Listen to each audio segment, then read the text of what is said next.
ठीक है बेटा, क्लास को मैं स्टार्ट करता हूँ। स्टूडेंट्स आते जाएंगे, मैं ऐड करता जाऊंगा उनके लिए। थोड़ा सा रिवीजन मैं हमेशा करवाता हूँ, तो मैं आज भी करवाऊंगा रिवीजन। पहले तो ये बता दूं, सैटरडे संडे क्लास नहीं होती है, लेकिन क्योंकि कल मैं क्लास नहीं ले पाया था, इसलिए मैं आज क्लास ले रहा हूँ। मैंने शुरुआत करी थी सेक्शन 45 सब सेक्शन 1 से। Charging section 45(1). तीन बातों से पता चलता है हमें कि कैपिटल गेन है या नहीं है, और है तो वो ड्यू बेसिस पर टैक्सेबल होगा या किस बेसिस पर टैक्सेबल होगा। तो कैपिटल गेन होने के लिए ट्रांसफर ऑफ कैपिटल एसेट होना चाहिए, सबसे पहली बात। तो transfer of capital asset transfer हो और कैपिटल एसेट का ट्रांसफर हो। और सेकंड, जो कैपिटल गेन अराइज होगा इन the year in which transfer took place, जिस ईयर में ट्रांसफर हुआ उस ईयर में कैपिटल गेन को कंप्यूट किया जाएगा। तो जो ट्रांसफर की डेफिनेशन है वो 247 में दे रखी है। उसका मतलब सेल भी होता है, एक्सचेंज भी होता है, रिलिंक्विशमेंट भी होता है, एक्सटिंग्विशमेंट भी होता है, और भी बहुत सारी मैं आपको बातें बताऊंगा। उसका मतलब होता है ट्रांसफर। और कैपिटल एसेट की डेफिनेशन 214 में दे रखी है, प्रॉपर्टी ऑफ एनी काइंड। लेकिन चार एसेट्स को कैपिटल एसेट्स नहीं माना जाता है। रूल स्टॉक इन ट्रेड के लिए, रूरल एग्रीकल्चरल लैंड के लिए, पर्सनल इफेक्ट्स के लिए, and gold certificate issued under the gold monetisation scheme 2015 के लिए। इसके अलावा कोई भी एसेट्स है, टेंजिबल है, इंटेंजिबल है, मूवेबल है, इमूवेबल है, डेप्रिशिएबल है, नॉन डेप्रिशिएबल है, all the assets are the capital assets. उनके ट्रांसफर करने से कैपिटल गेन होगा उस ईयर में जिस ईयर में ट्रांसफर होगा। दो तरीके की एसेट्स होती हैं, शॉर्ट टर्म और लॉन्ग टर्म। होल्डिंग पीरियड के बेस पर डिसाइड करते हैं। 12 मंथ्स भी होता है, 24 मंथ्स भी होता है, 36 मंथ्स भी होता है। तो अगर जो मैंने 12, 24, 36 बोला, अगर इसके इक्विवेलेंट या इससे कम होगा तो शॉर्ट टर्म कैपिटल एसेट, और होल्डिंग पीरियड इससे ज्यादा होगा तो long term capital asset. Holding period का सेक्शन इस लेवल पे, फाइनल लेवल पे याद होना चाहिए, section 2 clause 42A। Holding period के बाद दो तरीके के गेन हो जाते हैं, शॉर्ट टर्म और लॉन्ग टर्म कैपिटल गेन। अगर शॉर्ट टर्म कैपिटल एसेट को बेचोगे, short term capital asset, and if you transfer the long term capital asset, the gain is long term capital gain. Short term capital asset को कैसे compute करेंगे? Section 48 कहता है full value of consideration minus cost of acquisition minus cost of improvement minus expenses in transfer, that is the short term capital asset. लेकिन second proviso के साथ पढ़ेंगे 48 के लिए, तो लॉन्ग टर्म कैपिटल गेन निकालना हमें आ जाएगा, और हम शॉर्ट टर्म कैपिटल जो कॉस्ट ऑफ एक्विजिशन है उसको रिप्लेस कर देंगे इंडेक्स कॉस्ट ऑफ एक्विजिशन से, and cost of improvement will be reduce by the index cost of improvement. तो इसके अकॉर्डिंग मैंने करने के बाद ये कहा था, लेकिन एक प्रोवाइजो ये भी कहता है कि हम दो चीजों पर इंडेक्सेशन का बेनिफिट नहीं देंगे, डिबेंचर्स और बॉन्ड्स पे। लेकिन दो बॉन्ड्स पे मिल जाएगा, सॉवरेन गोल्ड बॉन्ड्स पे मिल जाएगा, और कैपिटल इंडेक्स बॉन्ड्स पे आपका इंडेक्सेशन का बेनिफिट मिल जाएगा। क्यों मिल जाएगा? इसके पीछे भी मैंने लॉजिक दिया था, सॉवरेन गोल्ड बॉन्ड्स को गोल्ड के इक्विवेलेंट लाने के लिए, सो दैट लोग जो गोल्ड खरीदे तो गोल्ड नहीं, नया नहीं खरीदें, वो गोल्ड बॉन्ड्स को ही खरीद लें। तो क्योंकि गोल्ड पे इंडेक्सेशन का बेनिफिट मिलता है, तो सोवरेन गोल्ड बॉन्ड को गोल्ड के इक्विवेलेंट लाने के लिए कह दिया गया कि इस पर्टिकुलर बॉन्ड्स पे हम इंडेक्सेशन का बेनिफिट देने के लिए एग्री करते हैं। इसके बाद मैंने कहा था कि इसका ऐसा करते हैं कि पहले आप कॉस्ट ऑफ एक्विजिशन निकालना सीख लेते हैं। तो मैंने तीन केस किए थे, asset was acquired before 1 April 2001 और improvement was done before 1 April 2001। इसके साथ जो मैंने एक नया प्रोवाइजो टीच किया था वो ढंग से कर लेना कि 1 अप्रैल 2001 को अगर इमूवेबल प्रॉपर्टी की जो स्टैम्प ड्यूटी वैल्यू है, अगर वो fair market value stamp duty value से ज्यादा है, तो फिर स्टैम्प ड्यूटी वैल्यू को ही लिया जाएगा for the purpose of fair market value as on 1 April 2001। लोग ज्यादा एफएमबी बता के अपना कैपिटल गेन कम करने की कोशिश करते थे इस चीटिंग को रोकने के लिए। जो आपका 1 अप्रैल 01 को एफएमबी होगी और स्टैम्प ड्यूटी वैल्यू होगी उसमें लोअर होगा, उससे फिर हम कॉस्ट को कंपैरिजन करेंगे, उसके बाद कॉस्ट ऑफ एक्विजिशन निकाली जाएगी। फिर सेक्शन 55 में मैंने टीच किया था सेल्फ जनरेटेड एसेट्स, पेपर में आने के चांसेस 100%। क्योंकि गुडविल और प्रोफिशन अभी तक हम ये कहते थे, क्योंकि इस पर सुप्रीम कोर्ट का केस एप्लीकेबल है, क्योंकि कॉस्ट ऑफ एक्विजिशन निकालना पॉसिबल नहीं है, इनडिटरमिनेट है, इसलिए कैपिटल गेन निकाला ही नहीं जाएगा। But by the finance act 2021 goodwill of the profession include कर ली गई है सेक्शन 55 के अंदर, और नील लिख दिया गया है। तो कोई आपसे पूछता है गुडविल ऑफ प्रोफिशन की आपकी कॉस्ट ऑफ एक्विजिशन कितनी होगी, आप कहोगे नील मानी जाएगी, और अकॉर्डिंगली शॉर्ट टर्म या लॉन्ग टर्म कैपिटल गेन पर टैक्स आपको निकालना पड़ेगा। इसके बाद तीन शेयर्स का ट्रीटमेंट मैंने आपको टीच किया था, original shares, bonus shares and the right shares. Bonus shares अगर 1 अप्रैल 01 से पहले होंगे तो उसकी कॉस्ट ऑफ एक्विजिशन हो जाएगी fair market value as on 1 April 2001, और 1 अप्रैल 01 के बाद अलॉट किए गए होंगे तो कॉस्ट ऑफ एक्विजिशन हमेशा जीरो निकल के आएगी। राइट शेयर्स जो ओरिजिनल एलओटी था, अगर उसी ने एक्वायर कर लिए तो जो जितना भी प्राइस कंपनी को पे किया होगा, that is the cost of acquisition. अगर उसने अपना राइट किसी और को ट्रांसफर कर दिया होगा तो राइट के लिए कॉस्ट ऑफ एक्विजिशन निल मानी जाएगी। जिसके नाम में उसने राइट को ट्रांसफर किया था, अगर वो खरीदता है शेयर्स के लिए कंपनी से, तो ही हैज टू पे टू प्राइजेस। एक तो उसने रेनाउंसर को पैसा पे किया राइट को एक्वायर करने के लिए, और एक कंपनी को पैसा दिया शेयर्स को खरीदने के लिए, तो उसके लिए कॉस्ट ऑफ एक्विजिशन हो जाएगी amount paid to the renouncer plus amount paid to the company to acquire the shares. इनको टीच करने के बाद मैंने कहा था बात कर लेते हैं डीम्ड कॉस्ट ऑफ एक्विजिशन की। सेक्शन 49 सबसेक्शन 1 मैंने आपको टीच किया था। मैंने कहा ये डीम्ड कॉस्ट ऑफ एक्विजिशन का सेक्शन है 49(1). तो डीम्ड का मतलब क्या होता है? किसी और की कॉस्ट किसी और के लिए मान ली जाए। तो मैंने फादर और बेटे वाला एग्जांपल लिया था। फादर से बेटे के लिए गिफ्ट मिलता है, गिफ्ट के थ्रू मिलता है, इनहेरिटेंस में मिलता है, या विल के थ्रू मिलता है, किसी भी तरीके से फादर को बेटे के मिलता है। तो पहली बात, फादर से बेटे को जो ट्रांसफर हुआ उसको ट्रांसफर नहीं माना जाएगा। तो मैंने सेक्शन 47 टीच किया था, वो ट्रांजैक्शंस जिनको ट्रांसफर नहीं माना जाता है। ट्रांजैक्शंस हैं लेकिन ट्रांसफर नहीं माना जाएगा। इसके अंदर मैंने गिफ्ट भी बोला था, इसके अंदर मैंने विल भी बोला था, इसके अंदर मैंने इनहेरिटेंस भी बोला था। तो हम फादर का कैपिटल गेन तो नहीं निकालेंगे क्योंकि उसको हमने गिफ्ट नहीं माना। भरत साहब साइलेंट करो प्लीज, आपकी आवाज रिकॉर्ड हो रही है सारी। इसके बाद मैंने ये कहा था कि अब बेटे का कैपिटल गेन निकालेंगे तो कैसे निकालें, तो कहानी शुरू हुई थी 242 से, ये से। और ये सेक्शन ये कहता है कि प्रीवियस ओनर का होल्डिंग पीरियड भी इंक्लूड किया जाएगा। प्रीवियस ओनर का जो होल्डिंग पीरियड होगा शैल आल्सो बी कंसीडर। फिर इसके बाद मैंने कहा था 49(1) ये कहता है प्रीवियस ओनर के लिए जो कॉस्ट रही होगी वही मान ली जाएगी आपके लिए, हमारे एसएससी के लिए। इसके बाद हमने इंडेक्सेशन करना शुरू किया। तो इंडेक्सेशन हमने शुरू किया, तो इंडेक्सेशन हमने जब इंडेक्सेशन के रूल्स देखे तो वहां लिखा हुआ है असेसी के अकॉर्डिंग किया जाएगा। तो हमने असेसी को जिस ईयर में मिला था, सन को जिस ईयर में फादर से मिला, तो उसके अकॉर्डिंग इंडेक्सेशन करना चाहा। लेकिन हम कन्विंस नहीं थे क्योंकि हमें लगता था जब उसके लिए हमने होल्डिंग पीरियड फादर से हमने शुरू किया है, फादर वाली कॉस्ट ही हमने बेटे के लिए बनाई है, तो इंडेक्सेशन भी तो फादर से होना चाहिए। अदरवाइज तो फादर से जब बेटे को मिला उसके पीरियड का जो इंडेक्सेशन है वो तो किसी को बेनिफिट ही नहीं मिला। तो फिर मंजुला जे शाह का केस आया था 2012 में, बॉम्बे हाई कोर्ट ने डिसीजन दिया था कि अगर 49 सबसेक्शन 1 एप्लीकेबल हो रहा है और आप प्रीवियस ओनर के होल्डिंग पीरियड को भी इंक्लूड कर रहे हो, तो इंडेक्सेशन भी प्रीवियस ओनर ने जिस ईयर में एक्वायर किया था उसी के अकॉर्डिंग किया जाएगा। तो मेरी सिंसियर एडवाइस, मैंने ये कहा था कि जब भी क्वेश्चन को सॉल्व करके आओ, तो अगर आप मंजुला जे शाह की, अगर आप एक्ट के अकॉर्डिंग सॉल्व कर रहे हो तो जिस ईयर में बेटे को मिला उसी के अकॉर्डिंग इंडेक्सेशन करोगे। लेकिन मंजुला जे शाह का केस लगाओगे तो फिर उस ईयर में प्रीवियस ओनर के अकॉर्डिंग करना पड़ेगा, और ये केस आपको रेफर करना पड़ेगा। स्टडी मेट में दोनों तरीके से कर दिया है, एक्ट के अकॉर्डिंग करके फिर नीचे लिख दिया है कि अगर मंजुला जी शाह के अकॉर्डिंग किया गया तो इस ईयर के अकॉर्डिंग इंडेक्सेशन किया जाएगा। इसके बाद मैंने कहा था 49(1) केवल 3 चीजों पे एप्लीकेबल नहीं होता है। गिफ्ट, विल, इनहेरिटेंस अगर एचयूएफ का पार्टीशन होगा तो भी एप्लीकेबल होगा। एक अमलमेशन का केस बताया था तो भी होगा। होल्डिंग कंपनी से सब्सिडरी है, सब्सिडरी से होल्डिंग को मिल रहा है तो भी एप्लीकेबल होगा, और सब में सेम ट्रीटमेंट होगा, किसी भी तरीके का कोई फर्क नहीं पड़ेगा। इसके बाद क्वेश्चन करके दिखाने के बाद मैंने एक बहुत प्यारा टॉपिक टीच किया था। मैंने कहा था अगर गिफ्ट के प्रोविजन एप्लीकेबल हो रहे हैं 56 सबसेक्शन 2 क्लॉज 10 के प्रोविजन एप्लीकेबल हो रहे हैं। फादर और बेटे वाले एग्जाम्पल में, ये जो ऊपर हमने जितने भी एग्जाम्पल्स लेके, इनमें कहीं भी गिफ्ट का प्रोविजन एप्लीकेबल नहीं हो रहा है। जैसे विल में नहीं होता है, इनहेरिटेंस के अंदर नहीं होता है। लेकिन मैंने फ्रेंड्स के एग्जाम्पल लिए, मिस्टर ए ने मिस्टर बी को गिफ्ट कर दिया। अब अगर उस जो जो ज्वेलरी दी गई थी उसकी फेयर मार्केट वैल्यू, जो घर दिया गया था उसकी स्टैम्प ड्यूटी वैल्यू 50,000 रुपए से ज्यादा की है, तो फिर जिसको गिफ्ट मिला उसके हाथ में गिफ्ट के तरीके से अदर सोर्सेस के अंदर 56(2)(10) के अंदर टैक्सेबल हो जाएगा। अब जब आप ऑलरेडी उस अमाउंट पर टैक्स पे कर चुके हो तो फिर प्रीवियस ओनर की कॉस्ट के लिए आपकी कॉस्ट कैसे बना सकती हैं? फिर तो डबल टैक्सेशन हो जाएगा। तो फिर 49(1) की जगह सेक्शन नया बनाना पड़ा सरकार के लिए, 49 सबसेक्शन 4। और सरकार ने कहा कि अगर जब गिफ्ट मिल रही है आपके लिए कोई भी एसेट और गिफ्ट के प्रोविजंस एप्लीकेबल हो रहे हैं, तो 49(1) एप्लीकेबल नहीं होगा, 49 सबसेक्शन 4 एप्लीकेबल होगा।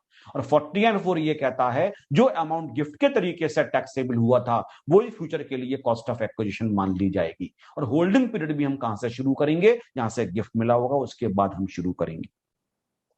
लेकिन जो मैंने कहा डीम्ड कॉस्ट ऑफ एक्विजिशन, इसके एक दो एग्जांपल्स और भी हैं। जैसे 49(1) कर लिया, 49(4) कर लिया, एक 49(2)(a) भी इसके अंदर है, और एक और भी है इसके अंदर 49 सबसेक्शन 2(a)(e), और ये भी आपको फाइनल लेवल पे करने चाहिए। Conversion of debentures into shares, debentures या बॉन्ड्स, डिबेंचर्स या बॉन्ड्स भी लिख सकते हो, एक ही बात है। अगर इनको शेयर्स में कन्वर्ट किया जाता है उस केस में क्या टैक्स के कॉन्सिक्वेंसेस होते हैं। मैंने यहां पे लिखा 5 मई 2000, यहां लिखूंगा तो मैं क्वेश्चन नहीं करवा पाऊंगा, इसलिए मैं यहां लिख रहा हूं इसके लिए, जो मेरे पास एक मैं क्लासरूम नोट जिसके लिए बोलता हूं। सपोज करते हैं 5 मई 2001 बॉन्ड्स खरीदे। कितने बॉन्ड्स खरीदे? सपोज करते हैं 1000 बॉन्ड्स थे एट द रेट ऑफ 100 पर बॉन्ड्स।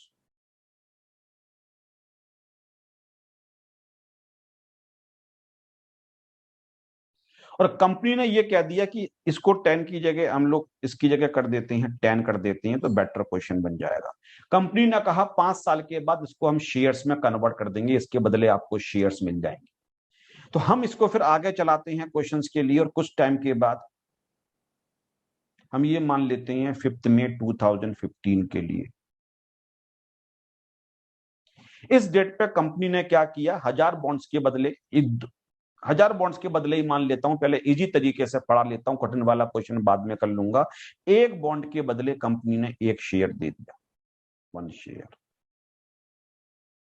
एक बॉन्ड के बदले कंपनी ने आपको एक शेयर दे दिया, तो मतलब टोटल कितने शेयर मिल गए आपके लिए? 1000 शेयर्स इशू कर दिए गए। बॉन्ड को कंपनी ने वापस ले लिया और आपको 1000 शेयर्स दे दिए गए। और इस डेट पे जो शेयर्स की फेयर मार्केट वैल्यू चल रही थी वो चल रही थी 500 पर शेयर। अब आप समझो बॉन्ड्स की वैल्यू भी क्यों बढ़ रही होगी। बॉन्ड्स की वैल्यू इसलिए नहीं बढ़ रही होगी, वो बॉन्ड्स हैं, बॉन्ड्स की वैल्यू इसलिए बढ़ रही होगी क्योंकि बॉन्ड्स फ्यूचर में शेयर्स के लिए कन्वर्ट हो जाएंगे। अगर इसलिए बॉन्ड्स को आप कन्वर्जन से पहले ही बेच देते तो इंडेक्सेशन का बेनिफिट नहीं देते। लेकिन इस क्वेश्चन में मैं ये मान रहा हूं बॉन्ड्स को शेयर्स में कन्वर्ट करवा लिया गया, और कितना बड़ा बेनिफिट है। कंपनी ने कह दिया अभी हमें 100 रुपए का बॉन्ड दे दो, उसके बदले एक शेयर दे देंगे, और उस समय शेयर्स की मार्केट वैल्यू 500 रुपए के। हालांकि शेयर्स की वैल्यू और जो फेस वैल्यू होगी वो तो केवल 10 रुपए ही होगी। तो 100 रुपए के बॉन्ड्स के बदले देखा जाए 10 रुपए का शेयर मिला। लेकिन हम शेयर्स को तो ये देखते हैं ना मार्केट वैल्यू कितनी चल रही है, मार्केट वैल्यू तो 500 चल रही है, इसलिए हर आदमी इस बात पे एग्री कर जाता है कि मेरे बॉन्ड्स को फ्यूचर में आप शेयर्स में कन्वर्ट कर देना, और कंपनी की गुडविल अच्छी होती है। फिर उसने क्या किया, इसको कैरी करता रहा वो, उसने कहा मैं फ्यूचर में किसी दिन जाके बेचूंगा। और फिर हमारा प्रीवियस ईयर आ गया, और हमारे प्रीवियस ईयर में 19 अक्टूबर हम मान लेते हैं, 19 अक्टूबर 2021 sold at the rate of 700 पर शेयर, और उसने शेयर सारे बेच दिए 700 रुपए पर शेयर के हिसाब से। इसको कहा जाता है conversion into the bonds into the shares. सबसे पहली बात तो यह जो कन्वर्जन हुआ इसको नॉट ए ट्रांसफर माना जाएगा। Transaction not regarded as transfer, इसको ट्रांसफर नहीं माना जाएगा। और कौन सा सेक्शन लगा देंगे? 47। आपको 100 वाली चीज के बदले 500 रुपए की चीज मिल गई, एक तरीके से ट्रांसफर तो हो ही गया, एक चीज के बदले exchange, exchange is the transfer. Bonds दिए, कंपनी ने बदले में शेयर दे दिया, और आपने 100 रुपए की चीज दी, बदले में आपको 500 रुपए की चीज मिल गई, तो आपका शेयर कंसिडरेशन तो 500 रुपए हो गया। तो लेकिन क्योंकि इस पे आपके हाथ में कैश नहीं आ रहा है, बस फॉर्म चेंज हो रही है, तो इसलिए सरकार ने कहा अभी हम तुमसे टैक्स नहीं लेना चाहते हैं। और मैंने कल भी कहा था टैक्स नहीं लेने के दो ही तरीके हैं, या तो कैपिटल एसेट से बाहर निकाल दो या ट्रांसफर से बाहर निकाल दो। सरकार ने ट्रांसफर से बाहर निकाल दिया, उन्होंने कहा कि इसको हम ट्रांसफर नहीं मानेंगे, नॉट रिगार्डेड एज ट्रांसफर। और जिस जिस ट्रांसफर को ट्रांसफर नहीं रिगार्ड किया जाएगा उनकी लिस्ट सेक्शन 47 में। ट्रांसफर का सेक्शन होता है 247 और नॉट ट्रांसफर का होता है 47। जिस ट्रांसफर को ट्रांसफर नहीं माना जाता है वो 47 में लिस्ट दे रखी है। तो कन्वर्जन पे तो सुकून में आ गए, टैक्स पे नहीं करना पड़ेगा, लेकिन जब इसको फ्यूचर में बेचोगे आप शेयर्स के लिए, तो अब कैसे करेंगे? तो सबसे पहले सरकार ने कहा हमसे पूछो होल्डिंग पीरियड कैसे निकालेंगे। हमने कहा हाँ जी बताइए होल्डिंग पीरियड कैसे निकालेंगे। तो सरकार ने कहा होल्डिंग पीरियड शेयर्स का निकालने के लिए बॉन्ड्स का होल्डिंग पीरियड भी इंक्लूड किया जाएगा 5 मई 2010। और इससे लेके कहां तक देखेंगे?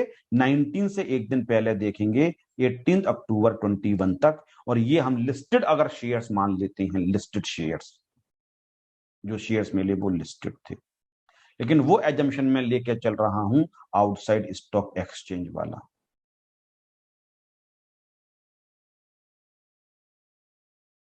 इसका इंपैक्ट आपको समझ में आएगा। तो डेफिनेटली हम होल्डिंग पीरियड जब यहां से यहां तक का देखा तो मोर देन 12 मंथ्स देखेंगे कि शेयर्स में हम हमेशा देखते हैं 12 महीने से ज्यादा। इसका मतलब ही हो गया लॉन्ग टर्म कैपिटल एसेट। पहली चीज हमने डिसाइड कर ली। फिर सरकार कहती है अब हमसे ये पूछो शेयर्स के लिए कॉस्ट ऑफ एक्विजिशन कितनी मानी जाएगी। हमने कहा बता दो सर कितनी मानी जाएगी कॉस्ट ऑफ एक्विजिशन। तो सरकार ने कहा देखो कॉस्ट ऑफ एक्विजिशन जो होगी वो 500 तो ले नहीं सकते हैं, अगर 500 ले लिया तो 100 से लेके 500 के बीच के कैपिटल गेन पर कौन टैक्स पे करेगा। तुम बोलोगे हमने 500 वाला शेयर 700 का बेच दिया तो 500 से 700 200 रुपए कमाए, लेकिन 100 से लेके जो 500 की चीज मिली थी वो कितनी, जो बॉन्ड के लिए कॉस्ट ऑफ एक्विजिशन रही होगी, तो हम शेयर्स की कॉस्ट मानेंगे 100 रुपीज पर शेयर। जो बॉन्ड्स के लिए कॉस्ट रही होगी वही शेयर्स के लिए कॉस्ट मानी जाएगी। अब हम कैपिटल गेन निकालना शुरू करते हैं। तो यहां पे हमने लिखा सेल कंसीडरेशन, 1000 शेयर्स थे, 700 रुपए के रेट से बेच दिए गए, तो ये तो बेटा आ गया 7 लाख रुपए। माइनस इंडेक्सेशन करेंगे तो CII ऑफ किस ईयर का, 21-22। अब सवाल फिर उठता है CII यहां पे किसका लिया जाए। हम शेयर्स को बेच रहे हैं तो क्या शेयर्स वाला लिया जाए। लेकिन फिर अगर मंजुला जी शाह वाले केस को हम सोचें, भले ही वो 41 के लिए आया था, लेकिन वो लॉजिक यहां लगा है। जब आप शेयर्स का होल्डिंग पीरियड तब से मान रहे हैं जब से बॉन्ड्स का होल्डिंग पीरियड शुरू हो चुका था, तो शेयर्स तो आपके पास तभी आ गए थे ना जब आपके पास बॉन्ड आ गया था। इसलिए यहां पे CII हमें 10-11 का लेना पड़ेगा। तो जब आप CMA बन जाओ, और बहुत जल्दी बनो, आई विश, तो जब भी आपके पास क्लाइंट्स आए उन्हें कहा कि बॉन्ड्स को बॉन्ड्स के तरीके से मत बेचो, शेयर्स के तरीके से बेचो, क्योंकि बॉन्ड्स को बॉन्ड्स के तरीके से बेचोगे तो आपको इंडेक्सेशन का बेनिफिट नहीं मिलेगा, और शेयर्स में कन्वर्ट करने के बाद बेचोगे तो इंडेक्सेशन वहां से मिल जाएगा जहां से बॉन्ड्स को खरीदा गया होगा, क्योंकि होल्डिंग पीरियड हम तब से काउंट कर रहे हैं जब से हमने बॉन्ड्स को लिया था। और हम कितने से मल्टीप्लाई कर दें, 1000, और 100 रुपए पर हमने ये निकाली थी वैल्यू। तो जो भी वैल्यू निकल के आएगी वो आप यहां माइनस कर दोगे, and that is called the long term capital gain. इसको कहा जाता है कन्वर्जन ऑफ 41 से मिलता जुलता हो गया, बस वहां एक पर्सन से दूसरे पर्सन को मिल रहा था, यहां एक पर्सन से दूसरे पर्सन को नहीं मिल रहा है। यहां एक चीज के बदले दूसरी चीज दी जा रही है, और पहली वाली चीज की जो कॉस्ट थी वही नई वाली चीज के लिए कॉस्ट मान ली जा रही है। भले ही आपको 500 रुपए का शेयर मिला, लेकिन अगर आप 500 रुपए कॉस्ट मान लोगे तो 100 के बदले जो 500 का मिला उस पर कौन टैक्स पे करेगा। फिर तो सरकार कहेगी ठीक है हम इसको भी पहले कैपिटल गेन निकाल लेते हैं 500 मान के, जब कन्वर्जन होगा फिर 500 के ऊपर वाला बाद में निकालेंगे, 2 बार कैपिटल गेन निकालना पड़ेगा। और कन्वर्जन पे आप अगर टैक्स मांगा जाएगा, आप कहोगे पैसे तो आए नहीं हमारे पास, हमें तो अभी एक महंगी चीज मिली जरूर है लेकिन हमारे पास पैसे तो नहीं आए, हम कैसे टैक्स पे करें। सरकार ने कहा जब पैसे आएंगे तब टैक्स पे कर देना, जब शेयर्स को बेचोगे। लेकिन कॉस्ट तो लॉजिकली 100 माननी चाहिए ना। 100 आपने जेब से खर्च करे और 700 मिले तो आपका जो कैपिटल गेन है वो 100 से लेकर 700 का होना चाहिए ना। इसलिए शेयर्स के लिए जो कॉस्ट ऑफ एक्विजिशन होगी वो वही मानी जाएगी जो बॉन्ड्स के लिए कॉस्ट ऑफ एक्विजिशन होगी। तो इसको कहा जाता है सबसे पहले तो conversion of debentures into the bonds. तो पहले तो मैंने लिखा था not a transfer, any transfer by way of conversion of bonds और डिबेंचर्स, किसमें, इनटू द शेयर्स। इसको नॉट ए ट्रांसफर माना जाएगा, ट्रांसफर नहीं माना जाएगा। फिर सर आपने कहा था होल्डिंग पीरियड रूल 8AA, ऐसे होल्डिंग पीरियड का सेक्शन 242A होता है, लेकिन कुछ स्पेशल केस में रूल 8AA के अंदर लिखा गया है। नहीं भी याद करोगे तो चलेगा, लेकिन 242A याद कर लेना। There shall be included the period for which the bonds और debentures was held by the assessee prior to the conversion. मतलब शेयर्स का होल्डिंग पीरियड निकालने के लिए बॉन्ड और डिबेंचर्स का भी इंक्लूड किया जाएगा। यही तो मैंने बोला। फिर 49(2) ये कहता है कि डिबेंचर जो बॉन्ड्स की कॉस्ट होगी वही शेयर्स की मानी जाएगी। The cost of acquisition shares so received on conversion shall be cost of that part of the debentures और bonds which is so converted. तो जो बॉन्ड्स और डिबेंचर्स को कन्वर्ट किया गया था उसकी जो कॉस्ट थी वही कॉस्ट शेयर्स के लिए मान ली जाएगी। और इसी बेस पे तो मैंने ये वाला एग्जाम्पल आपको करके दिखाया। लेकिन ये एग्जाम्पल इतनी जल्दी समझ में इसलिए आ गया क्योंकि मैंने बच्चों वाला एग्जाम्पल लिया आपसे, बहुत इजी एग्जाम्पल मैंने आपको दिया, इसलिए आपको ये बात समझ में आ गई। लेकिन आपको मैं कठिन क्वेश्चन करवाता हूं। कठिन क्वेश्चन जब मैं करवाऊंगा तो आपको मजा आएगा। पहला क्वेश्चन आप खुद कर लोगे, जो दिया था उसी से मिलता जुलता है, लेकिन ये क्वेश्चन है कठिन क्वेश्चन। इसमें पूरे बॉन्ड को कन्वर्ट नहीं किया गया, छोटे से पार्ट को कन्वर्ट किया गया। तो ये क्वेश्चन करोगे तो आपने अपने लेवल का, फाइन लेवल का आपने क्वेश्चन किया। Mister x purchase 500 convertible bonds of the company on 1 दिसंबर 2014। तो मैंने यहां पे लिख लिया 1 दिसंबर 2014, 500 कन्वर्टेबल बॉन्ड्स।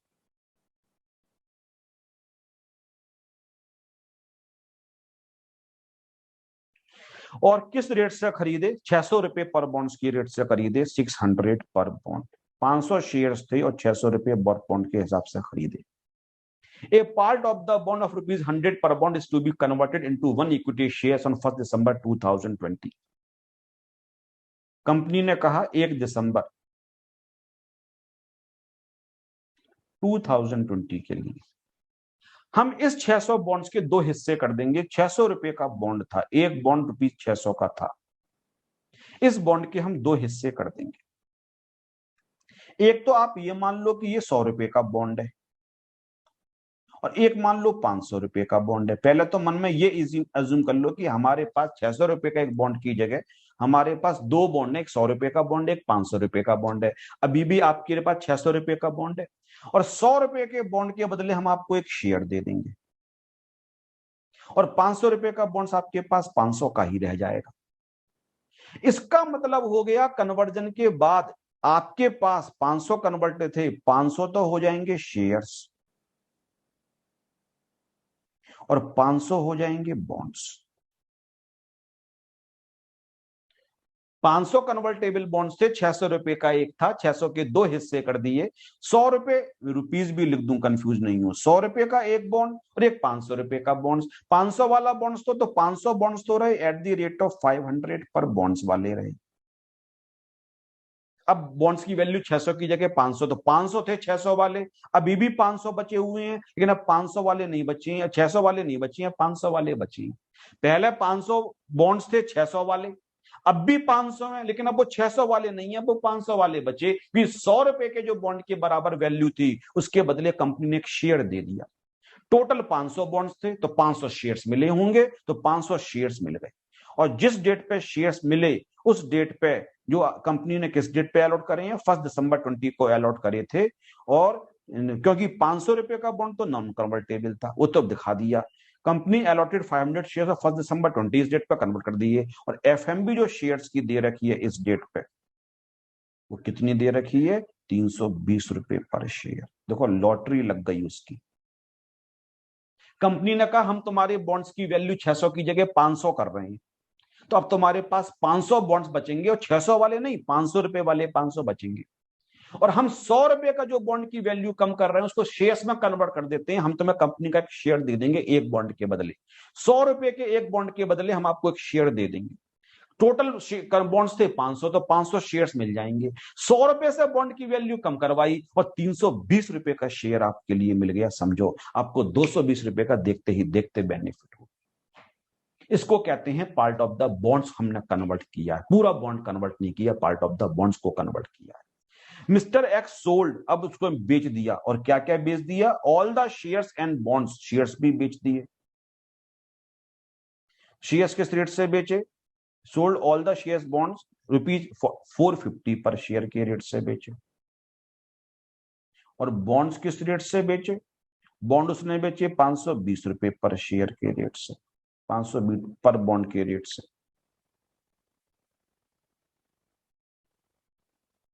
और किस डेट को बेचे? हमारे प्रीवियस ईयर में 1 दिसंबर 2022। मैं आगे टीच करूं इससे पहले मैं एक बार और करवाऊंगा, क्योंकि मेरा एक्सपीरियंस है, बच्चे इस बात को समझना चाहते हैं।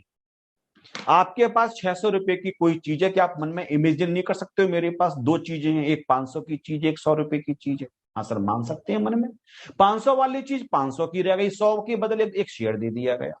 तो 600 का बॉन्ड था, कंपनी ने कहा 600 की बॉन्ड की वैल्यू 500 रुपए कर लो। आपने कहा मुझे तो 100 रुपए का लॉस हो जाएगा, उसने चिंता मत करो, हम एक शेयर दे देंगे कंपनी को आपका, हम 100 रुपए वैल्यू कम कर रहे हैं और एक बदले में शेयर दे रहे हैं हम आपके लिए, एक बॉन्ड के 100 रुपए कम करने पे। तो एक शेयर मार्केट में 320 का है, तुमने भी हिसाब लगाया, 100 रुपए वैल्यू कम हो रही है और 320 रुपए वाला शेयर मार्केट में मिल रहा है, तो हमें लॉटरी लग गई, तुरंत आपने हाँ बोल दिया। तो जो आपके पास 500 बॉन्ड्स थे 600 रुपए वाले, अभी भी 500 बॉन्ड्स हैं आपके पास, लेकिन 600 वाले नहीं है, 500 वाले हैं। और 100 एक बॉन्ड के 100 रुपए के बदले एक शेयर मिला और 500 बॉन्ड्स थे, अब आपके पास 500 शेयर्स आ गए जिनकी फेयर मार्केट वैल्यू दे रखी है 320 रुपए पर शेयर। फिर आपने क्या किया, शेयर्स को बेच दिया 450 का और बॉन्ड्स को बेच दिया 520 का। तो पहले तो लिख लेते हैं हम यहाँ पे शेयर्स का कैपिटल गेन निकालते हैं, हम लिस्टेड मान रहे हैं तो होल्डिंग पीरियड देखेंगे, बॉन्ड्स का होल्डिंग पीरियड भी इंक्लूड किया जाएगा। तो 1 दिसंबर 14 से लेकर 1 फेब को बेचा गया है तो 31 जैन 22 तक देखेंगे, और ये मोर देन 12 मंथ्स हो गया, that is long term capital asset. Cost of acquisition हम निकालेंगे तो हम 320 रुपए को इग्नोर कर देंगे। क्यों इग्नोर कर देंगे? Conversion not regarded as transfer under section 47। इसलिए 320 रुपए का जो शेयर 100 के बदले 320 रुपए, उस पर सरकार कैपिटल गेन नहीं लेगी, बोले इकट्ठा ले लेंगे जब बेचोगे आप। तो कॉस्ट ऑफ एक्विजिशन कितनी हो जाएगी? 100 रुपीज पर शेयर। जो एक बॉन्ड की वैल्यू होगी 100 रुपए, हमने कम किया तो उसके बदले शेयर दिया गया था, तो मतलब शेयर की वैल्यू 100 रुपए पर शेयर मानी जाएगी। अब इस क्वेश्चन को सॉल्व करते हैं। सेल कंसीडरेशन, 500 शेयर्स बेचे गए थे और हमने 450 रुपए पर शेयर्स के रेट से बेचा था। तो 500 शेयर्स बेचे से 400, तो यहां पे लिखा 500 इंटू 450, ये आ गया बेटा 2,25,000 माइनस 317 ऑब्लिक। अब CII हम लेंगे 14-15 का, क्योंकि जब हम होल्डिंग पीरियड स्टार्टिंग से ले रहे हैं तो फिर हमें कॉस्ट भी, वो इंडेक्सेशन भी स्टार्टिंग के अकॉर्डिंग करना चाहिए। तो मैंने उस टेबल के लिए कर लिया था। तो 14-15 का CII होता है 240 इंटू 500 शेयर्स, और कॉस्ट कितनी मानी गई थी? 100 रुपए मानी गई थी, इसके अकॉर्डिंग निकाल लेते हैं। तो बेटा कितना निकल के आएगा? ये निकल के आ जाएगा 317 divide by 240 and multiplied by 50,000। तो ये निकल के आ गया 66,042। जो बच जाएगा that is the long term capital gain, खुद निकाल लेना। अब हम बॉन्ड्स का निकालते हैं। बॉन्ड्स का होल्डिंग पीरियड तो वहीं से शुरू करेंगे, बॉन्ड्स तो वहीं से ही 1 दिसंबर 14 से लेके और बेचे गए हैं तो 31 जैन 22। लिस्टेड बॉन्ड्स हैं तो मोर देन 12 मंथ्स देखेंगे हम लोग, that is long term capital asset. अब लिखा सेल कंसीडरेशन, 500 बॉन्ड्स और आपने 520 रुपए के हिसाब से बेच दिए, तो 500 इंटू 520, तो ये निकल के आ गया 2,60,000। और इंडेक्सेशन का बेनिफिट्स बॉन्ड्स के केस में नहीं मिलता है। तो 500, अब 600 रुपए का भले ही खरीदा था आपने 600, लेकिन वैल्यू 500 रुपए लिखनी पड़ेगी, 100 रुपए के बदले तो आपको एक शेयर मिल गया था ना। तो 500 और ये हो गया 2,50,000 रुपए। तो यहां पे लॉन्ग टर्म कैपिटल गेन निकल के आ गया 10,000। इसको कहा जाता है कन्वर्जन। हमने जो एग्जाम्पल लिया उसमें फुल कन्वर्जन दिखाया, इसके अंदर भी पूरा का पूरा मैंने कन्वर्ट कर दिया है। Bond is converted into 1 equity share, पूरा का पूरा बॉन्ड। लेकिन जनरली पूरा बॉन्ड कन्वर्ट नहीं होता है, part of the bond convert होता है। तो मैंने 600 रुपए के बॉन्ड में 500 रुपए के बॉन्ड को, तो बॉन्ड की वैल्यू तो 500 कर दी और 100 रुपए को मैंने एक शेयर में कन्वर्ट कर दिया। तो हमारे पास 500 बॉन्ड्स आ गए और हमारे पास 500 शेयर्स हो गए। इस तरीके से हमने इसको सॉल्व कर दिया। मैं आपसे बात करूं, आपके डाउट लूं, उससे पहले बिल्कुल सेम क्वेश्चन मैं आपको करवा दूं। Conversion of preference shares into the equity shares 100% same है, 100%। और बॉन्ड में तो तब भी ऐसा होता है कि बॉन्ड के बदले थोड़ा सा बॉन्ड, प्रेफरेंस शेयर जब इक्विटीज में कन्वर्ट होते हैं तो हमेशा पूरे के पूरे ही कन्वर्ट हो जाते हैं। तो एनी, सबसे पहले तो यही लिखा हुआ है, कन्वर्जन को ट्रांसफर नहीं माना जाएगा। Any conversion by, any transfer by way of conversion of preference shares of a company into equity shares of that company, इसको नॉट ए ट्रांसफर माना जाएगा। फिर होल्डिंग पीरियड सेम लिखा हुआ है, there shall be included the period for which the preference shares were held by assessee. तो equity shares के holding period निकालने के लिए प्रेफरेंस शेयर्स के होल्डिंग पीरियड को भी इंक्लूड किया जाएगा। कॉस्ट ऑफ एक्विजिशन भी सेम लिखी हुई है, जो प्रेफरेंस शेयर्स की होगी, the cost of acquisition of the share shall be deemed to be that part of cost of preference shares in relation to which shares is acquired by assessee. तो जिस shares के बदले आपने convert किया, preference shares में भी partly वैसे हो सकते हैं इस लैंग्वेज के हिसाब से, लेकिन अगर पार्टली भी किया गया तो जितना पार्ट कन्वर्ट किया गया होगा उस पार्ट की जो वैल्यू होगी वो शेयर्स की वैल्यू मान ली जाएगी। तो ये क्वेश्चन मैं और करवा दूं, उसके बाद में फिर आपसे बात करूंगा। यहां पे मैंने लिखा 1 दिसंबर 2010 को उसने खरीदे 1000 प्रेफरेंस शेयर्स और किस रेट से लिए थे, एट द रेट ऑफ 20 पर share. The company a lots 500 equity shares on 1 दिसंबर 2021। तो कंपनी ने क्या किया, in exchange of preference shares, तो कंपनी ने उससे कहा कि हम 2 प्रेफरेंस शेयर्स के बदले 1 इक्विटी शेयर्स आपके लिए देंगे। हम 2 प्रेफरेंस शेयर्स के बदले 1 इक्विटी शेयर्स आपके लिए देंगे, तो टोटल कितने इक्विटी शेयर्स उसके लिए मिल जाएंगे, 500, क्योंकि 1000 प्रेफरेंस शेयर्स थे। Is that clear? और उसके लिए जो फेयर मार्केट वैल्यू इस डेट पे एक शेयर की चल रही है, वो चल रही है आपके लिए 160 पर शेयर। सर ये क्यों लिखते हो आप, इसका तो ये लिखना पड़ता है। 2 के बदले 1 मिला तब भी घाटे में नहीं था। प्रेफरेंस शेयर्स 20 रुपए का था, 40 रुपए के बदले उसको 1 दिया गया और 160 रुपए की चीज दी गई। उससे कहा गया 2 प्रेफरेंस शेयर्स के बदले 1 इक्विटी देंगे, मतलब 40 रुपए उससे ले लिए गए और बदले में जो चीज दी गई वो 160 रुपए के बराबर है। तब भी आप तो प्रॉफिट में रहे ना।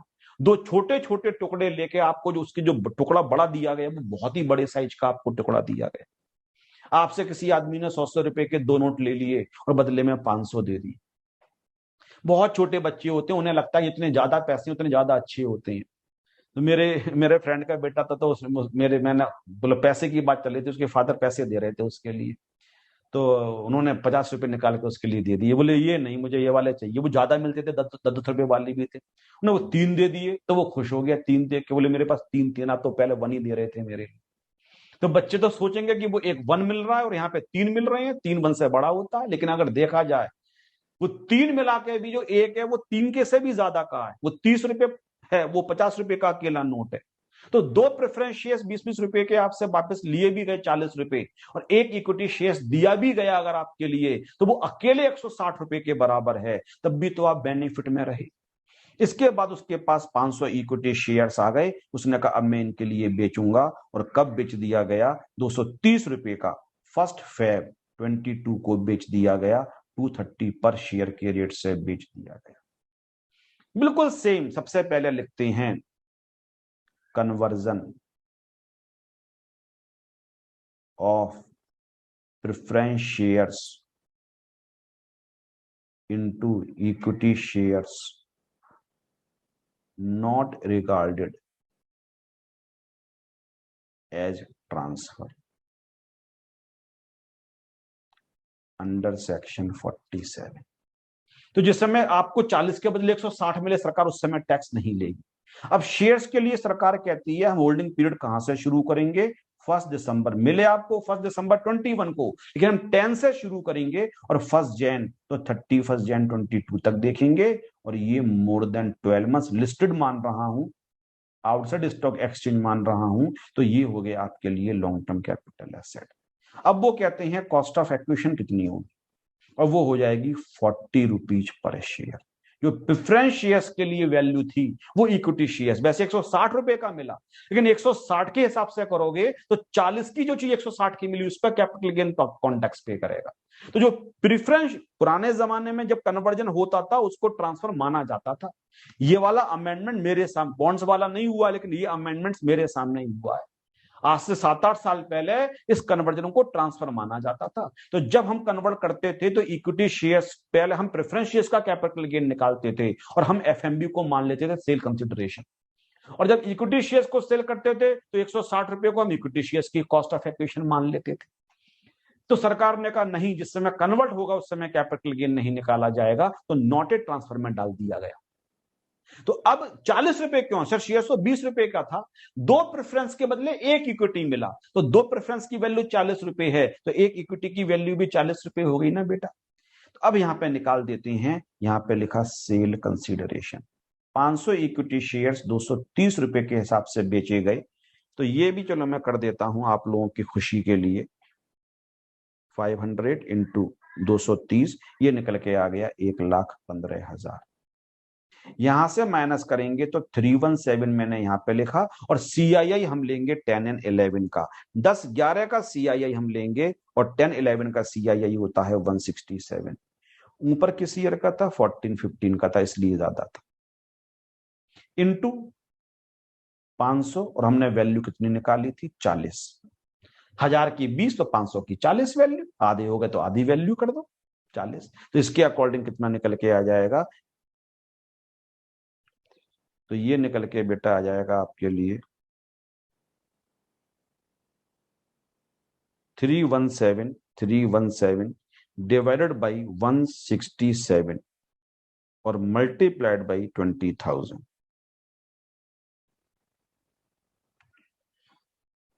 ये निकल के आ गया 37,964। ये खुद माइनस कर लेना, ये निकल के आ जाएगा लॉन्ग टर्म कैपिटल की। पेपर में दोनों टॉपिक बहुत कम आए हुए हैं, बहुत कम।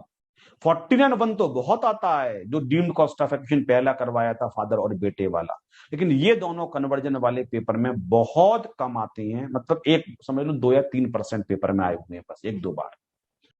चलो अब आगे चलते हैं। आगे चलने से पहले कुछ बातें मैं आपको बता दूं। मैंने कहा था बेटा, जो फॉर्मेट है वो ये है हमारा format, sale consideration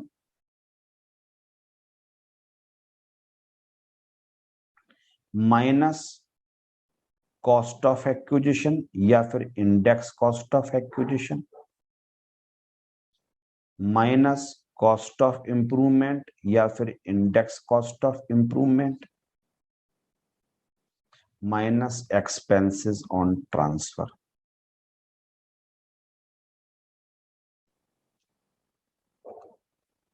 short term capital gain और लॉन्ग टर्म कैपिटल गेन। अब ध्यान से देखो, जो मैं बता रहा हूं आपके लिए, हमने अभी इतने देर से जो हम कर रहे थे पिछली 2-3 क्लासेस से, वो इन चीजों को निकालने की कोशिश कर रहे थे। 55 में हमने क्या देखा कि हम गुडविल की नहीं निकाल पा रहे हैं, या फिर बोनस शेयर्स, राइट शेयर्स के केस में, या 1 अप्रैल 01 से पहले। अभी 349 में हमने क्या देखा? हम किसी और की कॉस्ट को किसी और की कॉस्ट बना रहे हैं। 49(1) में प्रीवियस ओनर की कॉस्ट को करंट ओनर की कॉस्ट बना दिया। इसके बाद बॉन्ड्स की कॉस्ट को हमने शेयर्स की कॉस्ट बना दिया। इसके बाद प्रेफरेंस शेयर्स की कॉस्ट को हमने इक्विटी शेयर्स की कॉस्ट बना दिया। लेकिन अल्टीमेटली पर्पस तो हमारा कॉस्ट ऑफ एक्विजिशन निकालने का ही चल रहा था ना। लेकिन सरकार के जनरली तो कॉस्ट का मतलब जितने की चीज खरीदी गई, कुछ जगह डिफिकल्टी हो रही थी, सरकार ने रूल्स बना दिए, इसके हिसाब से निकाल लो कॉस्ट ऑफ एक्विजिशन। लेकिन कुछ जगह हमें सेल कंसिडरेशन निकालने में भी दिक्कत आएगी। सरकार कहती है कि हम इसके बारे में भी डिस्कस करना चाहते हैं। हमने कहा इसमें क्या डिस्कस करोगे, जितने का बेचा, जो प्राइस पैसा मिला, दैट इज सेल कंसिडरेशन। बोले बात तो ठीक कह रहे हो बंसल जी, इतने का बेचा वो सेल कंसिडरेशन, लेकिन कई बार लोग बेईमानी करते हैं, इसलिए हमें एक सेक्शन बनाना पड़ा 50C। जैसे कि मैंने अभी कहा, conversion of bonds into the shares या प्रेफरेंस शेयर्स, इक्विटी शेयर्स बहुत रेयरली आते हैं, और मैं जो बहुत बहुत बहुत बहुत ज्यादा आता है, that is the section 50C, sale consideration in case of immovable property.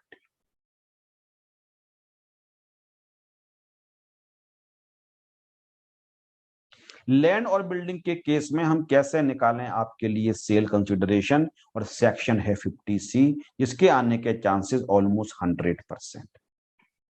तो सर क्या डिफिकल्टी है? डिफिकल्टी है और टॉपिक थोड़ा लेंथी है, इसलिए आराम से सुनते रहो।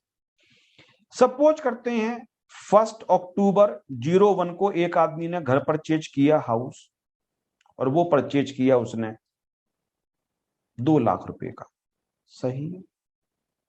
अब उसने अपने पास मकान रखा, अब हमारा प्रीवियस ईयर आ गया, और 11 नवंबर 21 को उसने बेचा, इसके लिए बेचते हैं। उसने कहा सेल कंसीडरेशन 30 लाख रुपए। सही है। होल्डिंग पीरियड ज्यादा है, लॉन्ग टर्म है, कोई बात नहीं। उसने 30 लाख के अकॉर्डिंग टैक्स निकालना शुरू किया। असेसिंग ऑफिसर को भी लगा 30 लाख रुपए तो कम है, ये तो ज्यादा महंगा बिक जाएगा। लेकिन असेसिंग ऑफिसर ने कहा हो सकता है भैया, हम ईमानदार लोग लग रहे हैं चेहरे से, 30 लाख पे ले लेते हैं टैक्स, क्या फर्क पड़ता है। इनकम टैक्स को ऑब्जेक्शन नहीं है, आप 30 लाख रुपए पर टैक्स पे कर दो। लेकिन जब प्रॉपर्टी को ट्रांसफर करने के पास ये पहुंचे स्टैंप ड्यूटी के पे करने के लिए, अब ये पहुंचे स्टैंप ड्यूटी पे करने के लिए, इन्होंने कहा कि साहब हमारा सेल प्राइस कितना दे रखा है, उन्होंने कहा 30 लाख रुपए है। ड्यूटी कौन पे कर रहा है हमें इससे मतलब नहीं है, चाहे ड्यूटी पे करे आपका बायर चाहे सेलर, इस टॉपिक में फर्क नहीं पड़ेगा। स्टैंप ड्यूटी कितनी थी, 30 लाख रुपए की स्टैंप, वो सेल प्राइस था। सपोज करते हैं ड्यूटी का रेट चल रहा था 10%, एट द रेट ऑफ 10%, उन्होंने कहा 3 लाख रुपए के स्टैंप पेपर ले आते हैं, 3 लाख रुपए ड्यूटी हमसे ले लो। तो वहां जो ऑफिसर्स बैठे थे बोले 30 लाख का तुम्हारे एरिया में, 30 लाख का मकान, इतना बड़ा मकान, बोले रुक जाओ हम चेक कर लें स्टैंप ड्यूटी वैल्यू कितनी चल रही। और जिन्होंने उन्होंने स्टैंप ड्यूटी वैल्यू जो अपने हिसाब से उन्होंने वैल्यू निकाली थी उस एरिया की, वो चल रही थी 40 लाख रुपए। बोले आप तो बेईमानी कर रहे, आप तो कम प्राइस दिखा रहे, हमारे पास स्टैंप ड्यूटी वैल्यू है, हमने वैल्यू एक तरीके से ये फेयर मार्केट वैल्यू ही है, लेकिन क्योंकि ये ड्यूटी के पर्पज से निकाली गई है इसलिए इसको कह देते हैं valuation for the purpose of stamp duty. बोले हमने इतनी मेहनत करी, तुम्हारे एरिया के इतने मकान बिके, उनका हमने डेटा लिया, हम सारी न्यूज देखते हैं, सर्वे देखते हैं, हमारे हिसाब से सर्किल रेट जिसको आम आदमी कहता है वो 40 लाख रुपए चल रहा है। तो अब ये क्या करें, बेचना तो है ही, बोले चलो 40 लाख के अकॉर्डिंग ड्यूटी पे कर देते हैं। और ये ड्यूटी पे करने को तैयार हो गई at the rate of 10%, assume कर रहा हूं, कहीं 10 है, कहीं 15 है, कहीं 14 है, 4 लाख इसकी जगह। अब जैसे ही ये 4 लाख ड्यूटी पे करने लगे, पिक्चर में असेसिंग ऑफिसर आता है। बोले भाई साहब जब आप 30 लाख रुपए के अकॉर्डिंग निकाल लेते कैपिटल, हम चुपचाप खड़े रहे, हमने कहा हमें कोई मतलब नहीं है, 30 लाख पे कर दो। लेकिन अगर आप यहाँ पे स्टैंप ड्यूटी वैल्यूएशन 40 लाख मान के इस पे ड्यूटी पे कर रहे हो, तो एक तरीके से आप ये कंसेंट दे रहे हो कि हमने मकान 40 लाख का बेचा था। या तो आप कोर्ट में जाओ, अगर आपको लगता है 30 लाख का ही बेचा और आपसे 40 लाख के रेस्पेक्ट में ड्यूटी मांगी जा रही है, तो आपकी हक बनता है कि आपके संग 1 लाख रुपए की इनजस्टिस किया जा रहा है, आप कोर्ट में जाओ, लड़ो केस। लेकिन आप चुपचाप 4 लाख रुपए देने को तैयार हो गए, तो मतलब आपके मन में पता था आपने 40 लाख का बेचा था, आप झूठ बोल रहे थे। वहां 40 लाख रुपए अगर एक्सेप्ट कर रहे हो तो इनकम टैक्स में भी 40 लाख रुपए एक्सेप्ट करना पड़ेगा। और इनकम टैक्स में जब सेल कंसीडरेशन यहां लिखा जाएगा तो लिखेंगे अंडर सेक्शन 50C, और वो 30 लाख रुपए नहीं लिखा जाएगा, वो 40 लाख रुपए लिखा जाएगा। जब खरीदते समय मैंने कहा था लोग एफएमबी ज्यादा दिखाते हैं, इसलिए वहां बोला गया स्टैंप ड्यूटी वैल्यू से एफएमबी ज्यादा है, तो लोअर वाला लिया गया था, यहां हायर वाला लेना है। बेचते समय आदमी प्राइस कम दिखाता है, खरीदते समय प्राइस ज्यादा दिखाता है। कैपिटल गेन कम करने के दो ही तरीके होते हैं, या तो सेल प्राइस को कम कर दो या परचेज प्राइस को बढ़ा दो। सीएमए कर रहे हो, ये तो बहुत ही बेसिक बात है। तो जो 1 अप्रैल 01 को एफएमबी लेते थे आदमी को ज्यादा दिखाता था, स्टैंप ड्यूटी से भी ज्यादा दिखाता, तो वहां लिखा हुआ था लोअर। यहां लिखा हुआ है हायर, क्योंकि सेल प्राइस कम दिखा रहा है, तो यहां सरकार ने लिखा ज्यादा वाला लो। तो लिखा हुआ है एक्ट के अंदर, और क्या लिखा हुआ है, where the consideration is less than the value adopted by the stamp valuation authority. जो आपका कंसिडरेशन है वो स्टैंप ड्यूटी वैल्यूएशन से कम है, तो वैल्यू सो एडॉप्टेड मतलब जो अथॉरिटी ने अडॉप्ट करी होगी shall be deem to be the full value of consideration. तो जो क्वेश्चन सॉल्व किया जाएगा वो 40 लाख के अकॉर्डिंग किया जाएगा 50C के अंदर। तो जब भी आज के बाद जब क्वेश्चन करोगे घर, तो वो दोनों वैल्यू हमेशा आपके लिए देंगे, आपको स्टैंप ड्यूटी वैल्यू भी देंगे और आपको ये वाली वैल्यू आप क्वेश्चन किसके अकॉर्डिंग करोगे। अगर स्टैंप ड्यूटी वैल्यूएशन ज्यादा है तो फिर स्टैंप ड्यूटी वैल्यूएशन के लिए ही सेल कंसिडरेशन माना जाएगा और इसके अकॉर्डिंग आपको टैक्स पे करना पड़ेगा। मैं एक छोटी सी एडवाइस कर दूं, क्योंकि मैं देखता हुआ आ रहा हूं कई सालों से बच्चे गलती करते हैं। जैसे कि ये क्वेश्चन में यहां पे छोटा सा लिखूं कि सेल प्राइस, मैंने यहां पे लिखा 70 लाख।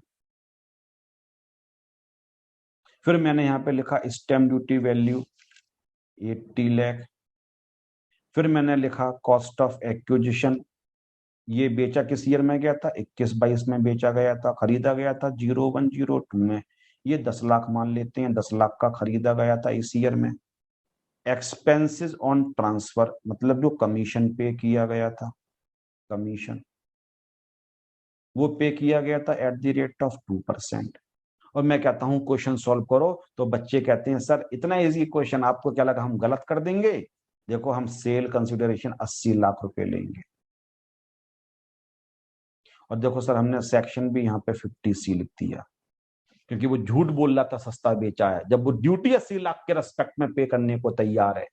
फिर वो यहां लिखते हैं index cost of acquisition 317/100 into 10 lakh, 31,70,000। और जब यहाँ एक्सपेंसेस माइनस करते हैं तो वो 100% बच्चा ये गलती करता है। 100% बच्चा बैच में जब होता है तो 80 लाख का वो कर देते हैं यहाँ पे 2% निकाल के माइनस, और यही गलती हो गई। क्योंकि इंटरेस्ट से हैबिट पड़ी है कि सेल कंसिडरेशन का आपको कमीशन वगैरह सेल प्राइस पे किया जाता है, लेकिन सेल प्राइस तो एक्चुअली में आपका 70 लाख है ना। यहां यहां 80 लाख नहीं आना चाहिए, यहां कितना आना चाहिए आपके लिए, 70 लाख आना चाहिए। समझने की कोशिश करो, 70 लाख का 2% निकाला जाएगा 1,40,000। 80 लाख तो वो कर रहे हैं 50C के पर्पज से, लेकिन आप जब कहते हो कि मैंने 70 लाख का बेचा, तो आपका कमीशन तो 70 लाख के रेस्पेक्ट में ही गया होगा। जो 2% कमीशन निकालोगे वो तो 70 लाख पे ही निकालोगे ना आप। तो 70,000 1% हो गया, 2% 1,40,000। मैं सिंसियर एडवाइज कर रहा हूं, 2007 से एक्सक्लूसिवली फैन को पढ़ा रहा हूं। इतने सालों से मैं बार बार बोलता हूं इस बात के लिए, 15-16 साल से बच्चे गलती करते हैं, पेपर में आते रहते हैं ऐसे क्वेश्चंस। यहां पे जो हम 8,80,00,000 रुपए ले रहे हैं वो सेल कंसिडरेशन मानना पड़ रहा है, लेकिन जो कमीशन ब्रोकरेज पे किया गया होगा वो तो एक्चुअल सेल प्राइस पे ही पे किया गया होगा। व्हेन असेसी सेइंग कि हमने 70 लाख का बेचा था तो 70 लाख का 2% होना चाहिए, इसलिए यहाँ पे 70 लाख का 2% आएगा और 1,40,000 रुपए के हिसाब से किया जाएगा। तो ये जो छोटा सा मैंने करके दिखा दिया अभी आपके लिए, ये छोटी सी चीज, ये बस इसलिए करके दिखा दी, मैं आगे भूल नहीं जाऊं तो पहले ही करवा दूं, हम टॉपिक पे वापस आते हैं। टॉपिक ये कहता है सेल कंसिडरेशन अगर स्टैम्प ड्यूटी वैल्यूएशन से कम है तो स्टैम्प ड्यूटी वैल्यूएशन को सेल कंसिडरेशन माना जाएगा। तो सेल कंसिडरेशन 30 लाख रुपए था, स्टैम्प ड्यूटी वैल्यूएशन 40 लाख था, और वो स्टैम्प ड्यूटी वैल्यूएशन से कम है, तो स्टैम्प ड्यूटी वैल्यूएशन के लिए स्टैम्प ड्यूटी वैल्यूएशन क्या था, 4 लाख, और हमने 4 लाख के अकॉर्डिंग क्वेश्चन को सॉल्व करेंगे, सेल कंसिडरेशन 40 लाख रुपए मान लिया जाएगा। लेकिन इसको मैं सेफ हार्बर अब बताऊंगा। What is the safe harbour? एक एक्सेप्टेड वेरिएंस दे दिया गया जो कि 10% का है। अगर स्टैम्प ड्यूटी वैल्यू और एक्चुअल प्राइस के 10% के बराबर केवल डिफरेंस है, तो सरकार कहती है फिर हम ये इसको बेईमानी नहीं मानेंगे, फिर इस केस में तो जो आपका एक्चुअल प्राइस होगा उसी के अकॉर्डिंग किया जाएगा। जैसे एएलपी में 3% वाला वेरिएशन था। मतलब क्या हो गया, अगर मैं आपसे कहूं कि सेल प्राइस दे रखा है किसी का 50 लाख रुपए और स्टैम्प ड्यूटी वैल्यूएशन दे रखी है 54 लाख, तो पहले आप क्या करोगे, 110% ऑफ लिख लोगे 50 लाख एक्चुअल सेल प्राइस का, और वो 55 लाख रुपीस निकल के आ। अब स्टैम्प ड्यूटी वैल्यूएशन 10% को भी एक्सीड नहीं कर रही है, 5 लाख का डिफरेंस हो सकता है परमिसिबल, लेकिन 4 लाख का डिफरेंस है। जो स्टैम्प ड्यूटी वैल्यूएशन है वो 110% की रेंज में है, मतलब 10% का डिफरेंस भी क्रॉस नहीं कर पा रही है। तो इसलिए हम ये मानेंगे हाँ इतना वेरिएशन तो मार्केट में चलता है, जो हमारे पास वैल्यू है जो, इसीलिए हम यहाँ पे जो अब सेल कंसिडरेशन लेंगे वो हम 50 लाख रुपए के लिए ही मानेंगे, वो हम लोग 54 लाख को नहीं मानेंगे। तो 110% का वेरिएशन एक्सेप्टेड है।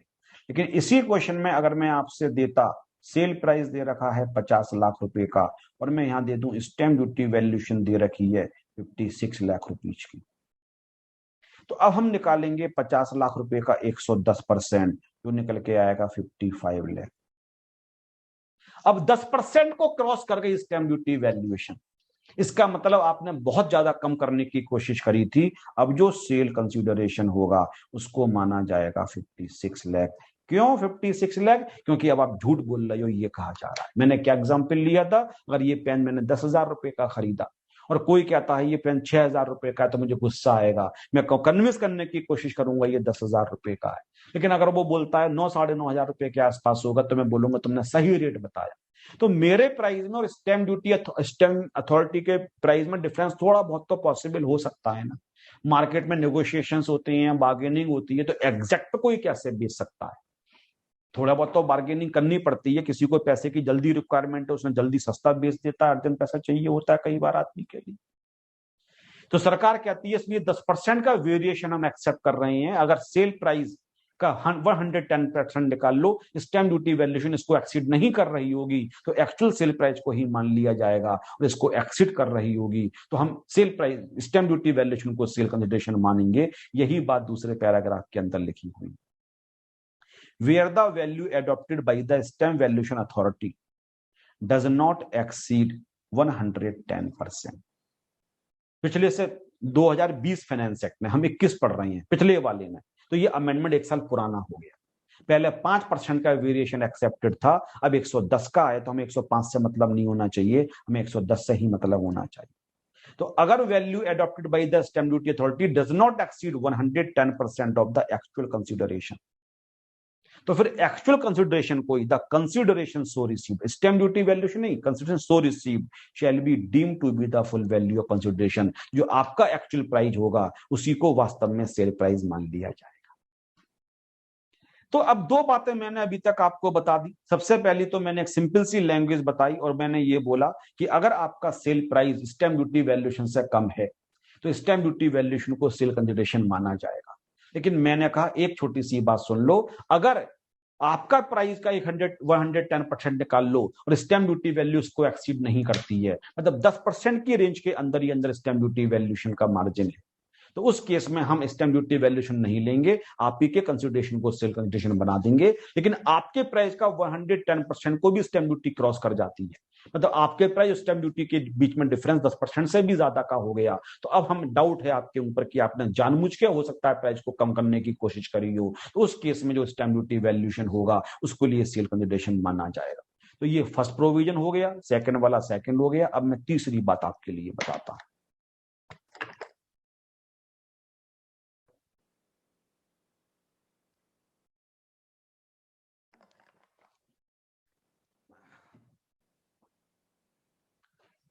एक होता है डेट ऑफ एग्रीमेंट,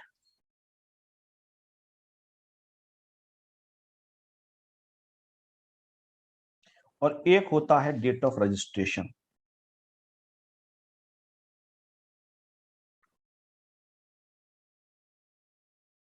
या डेट ऑफ ट्रांसफर भी कह लो, जिस डेट पे वास्तव में ड्यूटी वगैरह पे करके ट्रांसफर किया जाता है। अब डेट ऑफ एग्रीमेंट थी, सपोज करते हैं 5 मई 2021। एक कस्टमर एक ओनर के पास आया मकान देखने के लिए, उसने कहा मकान कितने का है भाई? उसने कहा मकान देखो मेरा है 40 लाख रुपए का, मैं 40 लाख का बेचूंगा। उसने कहा बहुत अच्छा मकान है, मैं इस पे एग्री कर रहा हूं 40 लाख के मकान के लिए, और मैं खरीदने के लिए तैयार हूं। उसने एडवांस मनी दे दिया थोड़ा सा, कितना दे दिया? 1 लाख रुपए। और ये बोला कि सर जी मुझे आप 1 महीने का टाइम दे दो, 1 महीने में मैं बाकी पैसे का अरेंजमेंट कर लूंगा। एक्चुअल लाइफ में भी यही होता है। Nobody carries rupees 40 lakhs or 50 lakhs in his or her pocket. They arrange the money from bank loan, और अपना कुछ इन्वेस्टमेंट सेल करते हैं, किसी रिलेटिव से लेते हैं, जो भी जिसके सोर्सेज हैं, बट वो अरेंज करते हैं। तो दे बाई द टाइम कुछ एडवांस मनी देके एग्रीमेंट बना लेते हैं, तो हमने पैसा दे दिया है, आई एम सीरियस, हमें 10 दिन का, 20 दिन का, 1 महीने का टाइम दे दो, जो भी म्यूचुअली एग्रीमेंट होगा हम पैसा देके आपसे मकान ले जाएंगे। वो इस डेट पे आता है, उसने फिर बैलेंस पे किया और उसके नाम में ट्रांसफर कर दिया गया, house transfer, balance paid and house transfer. इस डेट पे बैलेंस पेड और घर को उसके नाम में ट्रांसफर कर दिया। अब सवाल ये उठता है कि इस डेट पे जो स्टैम्प ड्यूटी वैल्यूएशन चल रही थी वो 50 लाख रुपए चल रही थी, और इस डेट पे महंगाई बढ़ी, 1 महीने के अंदर ही स्टैंप ड्यूटी वैल्यूएशन हो गई 52 लाख।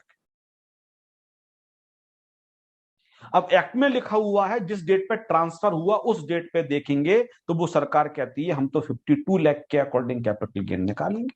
जिस डेट पे ट्रांसफर हुआ, ट्रांसफर जिस डेट पे हुआ उस पर स्टैंप ड्यूटी वैल्यूएशन 42, और आप कह रहे हो आपने 40 लाख का मकान बेचा, बैलेंस कितना रिसीव कर लिया होगा? बैलेंस रिसीव हो गया आपका 39 लाख। तो इस तरीके से आपको 40 लाख रुपए मिल गए। अब 40 लाख का 110% 44 लाख, और स्टैंप ड्यूटी वैल्यूएशन 52 लाख की है, तो 52 लाख के अकॉर्डिंग निकालेंगे। काफी साल तक ये था, लेकिन 6-7 साल पहले ही ये वाला अमेंडमेंट किया गया है जो मैं पढ़ाने वाला हूं। लेकिन लोग कहते थे सर एग्रीमेंट तो हो गया था ना सर, अगर हम पे पैसे होते तो हम उस डेट पे ही खरीद लेते, पैसे अरेंज करने में टाइम लगता है। लेकिन उससे पहले ही अगर बढ़ गई स्टैंप ड्यूटी वैल्यूएशन, हमारी क्या गलती है सर बताओ? हमने तो एग्रीमेंट पक्का किया था ना। तो सरकार ने कहा डेट ऑफ एग्रीमेंट पे जो कंसिडरेशन है, जो स्टैंप ड्यूटी वैल्यूएशन है 50 लाख, ये हम ले लेंगे, लेकिन अगर 2 कंडीशंस आर सेटिस्फाइड। अगर हम ये ले लेंगे, इसका मतलब होता है कंडीशंस आर सेटिस्फाइड।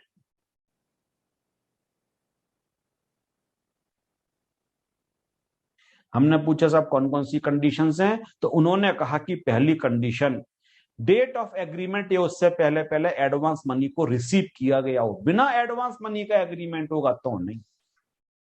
हम ये चाहते हैं वास्तव में एग्रीमेंट हुआ था, इस बात का भी सबूत हो सकता है फिर तो आपने एग्रीमेंट बना के रख लिया, रख लेते हैं एग्रीमेंट बना के, अगर बेचना होगा तो लिख लेंगे भैया उसके ऊपर कितना वगैरह प्राइस था। एग्रीमेंट पैसा, और पैसा अगर लिया जाएगा तो एग्रीमेंट की सीरियस आप थे वास्तव में। और दूसरी बात, जो एडवांस मनी लिया गया हो वो लिया हो अदर देन कैश। 4 मोड्स से 4 मोड्स जो हम हर जगह पढ़ते हुए आ रहे हैं, any one of the 4 modes. दूसरी कंडीशन, और कौन कौन से थे याद करो, या तो अकाउंट पे चेक से, या अकाउंट पे ड्राफ्ट से, या ईसीएस से, या प्रिस्क्राइब्ड इलेक्ट्रॉनिक मोड से लिया गया। प्रिस्क्राइब्ड इलेक्ट्रॉनिक मोड्स मतलब मैं भी बताऊंगा कौन कौन से। तो इसमें से किसी तरीके से एडवांस मनी लेना भी जरूरी है ऑन और before the date of agreement, और कैश में नहीं लोगे। 4 मोड्स लिखे हुए हैं, उसमें से किसी एक मोड से आप लोगे, और वो 4 मोड्स कौन कौन से लिखे हुए हैं? या तो आप लोगे अकाउंट पे चेक से, या लोगे अकाउंट पे ड्राफ्ट से, या लोगे ईसीएस के थ्रू, बैंक से बैंक में ट्रांसफर, या कुछ इलेक्ट्रॉनिक मोड्स को हम प्रिस्क्राइब करेंगे। इलेक्ट्रॉनिक मोड एज में बी प्रिस्क्राइब। तो सर इलेक्ट्रॉनिक मोड को प्रिस्क्राइब किया गया? हाँ किया गया। इलेक्ट्रॉनिक मोड जो प्रिस्क्राइब्ड है, credit card, debit card, net banking, IMPS, UPI, RTGS, NEFT, Bhim पे। मतलब कैश में नहीं लो, कैश में मत लो। अगर कैश में आपने एडवांस मनी लिया होगा तो एप्लीकेबल नहीं होगा। तो वो ये कहते हैं where the date of agreement fixing the amount of consideration and date of registration for transfer are not the same. तो क्या कहते हैं? The value adopted by stamp value authority on the date of agreement may be taken, यही तो मैं कह रहा हूं, on the date of agreement may be taken as full value of consideration if, 2 conditions, the amount of consideration और part thereof has been received, मतलब advance money. Consideration का part का मतलब हो गया एडवांस मनी, रिसीव हुआ हो। और वो कैसे रिसीव हुआ हो? बाई वे ऑफ या तो अकाउंट पे चेक से, या अकाउंट पे ड्राफ्ट से, या ECS, electronic clearing system ECS, या फिर कुछ इलेक्ट्रॉनिक मोड प्रिस्क्राइब ना, उसमें से किसी एक मोड से किया गया होगा तभी। ऑन और before the due date, date of agreement, agreement या उससे पहले पहले। अगर ये 2 कंडीशन आपने सेटिस्फाइड कर ली, आपने एग्रीमेंट के डेट से पहले पहले एग्रीमेंट को रिसीव किया, और वो आपने 4 में से अदर देन कैश रिसीव किया, तो हम आपका जो सेल कंसीडरेशन होगा, सेल कंसीडरेशन, हम इस क्वेश्चन के अंदर फिर 52 लाख नहीं मानेंगे, 50 लाख रुपए के लिए मानेंगे, और 50 लाख के अकॉर्डिंग क्वेश्चन को सॉल्व किया जाएगा। लेकिन एक्ट में लिखा हुआ है मे be taken, may be taken. बच्चे सोचते हैं सर ये मे बी टेकन, कोई आदमी क्या बेवकूफ होगा, जब उसका टैक्स बच रहा है तो क्यों नहीं लेगा? डेफिनेटली लेगा। तो विल बी टेकन लिखा है, मे बी टेकन क्यों लिखा है? अगर बाई चांस यहां स्टैम्प ड्यूटी वैल्यूएशन 50 लाख रुपए थी, और यहां स्टैम्प ड्यूटी वैल्यू मार्केट में इस तरीके से मंदी आती है कि मकानों की वैल्यू भी कम हो जाती है और स्टैम्प ड्यूटी वैल्यूएशन भी 48 लाख करनी पड़ जाती है। अब अगर शैल बी टेकन लिख दिया गया तो उसको फिर 50 लाख ही लेना पड़ेगा। लॉजिकली तो डेट ऑफ ट्रांसफर वाली ही लेनी चाहिए, हम एग्रीमेंट वाली ले लेंगे, दो कंडीशन सेटिस्फाइड हैं तो। और मे बी टेकन लिखा हुआ है, सेटिस्फाई के बाद भी मे बी टेकन लिखा हुआ है, तो अगर बाई चांस कम हो गई तो बताओ वो 50 लेना चाहेगा, 48 तो वो 48 लेगा, इसलिए मे बी टेकन लिखा हुआ है। अब ये तीसरा प्रोविजंस मैंने आपको पढ़ा दिया, इसका इससे रिलेटेड मैंने तीसरा प्रोविजन, 3 प्रोविजंस पढ़ाई 50C के पेपर में जरूर आएगा। पहला मैंने क्या पढ़ाया, अगर cell price stamp duty valuation से कम है तो स्टैम्प ड्यूटी वैल्यूएशन को सेल कंसिडरेशन माना जाएगा। दूसरा मैंने क्या पढ़ाया, अगर आपका जो सेल प्राइस का 110% है, स्टैम्प ड्यूटी वैल्यू उसको एक्सीड नहीं करती है, जो एक्चुअल सेल प्राइस होगा उसी को सेल कंसिडरेशन माना जाएगा। और तीसरी बात मैंने क्या बोली, अगर डेट ऑफ एग्रीमेंट और डेट ऑफ रजिस्ट्रेशन डिफरेंट हैं, जो डेट ऑफ एग्रीमेंट पे स्टैम्प ड्यूटी वैल्यूएशन है वो भी चाहो अगर तो ले सकते हो, if two conditions are satisfied, advance money has been received on और before the due date, date of agreement, और जो रिसीव किया गया हो वो 4 में से किसी एक मोड से किया गया हो, अकाउंट पे चेक, अकाउंट पे ड्राफ्ट, ईसीएस, या फिर कुछ इलेक्ट्रॉनिक मोड्स प्रिस्क्राइब्ड हैं, debit card, credit card, net banking, IMPS, RTGS, NEFT, Bhim और यूपीआई इंटरफेस। इसके बाद इसका आखिरी टॉपिक आता है, आखिरी टॉपिक क्या कहता है, वो कहता है कि सपोज करते हैं हाउस के लिए आपने डिसाइड किया सेल प्राइस अपना 60 लाख रुपए।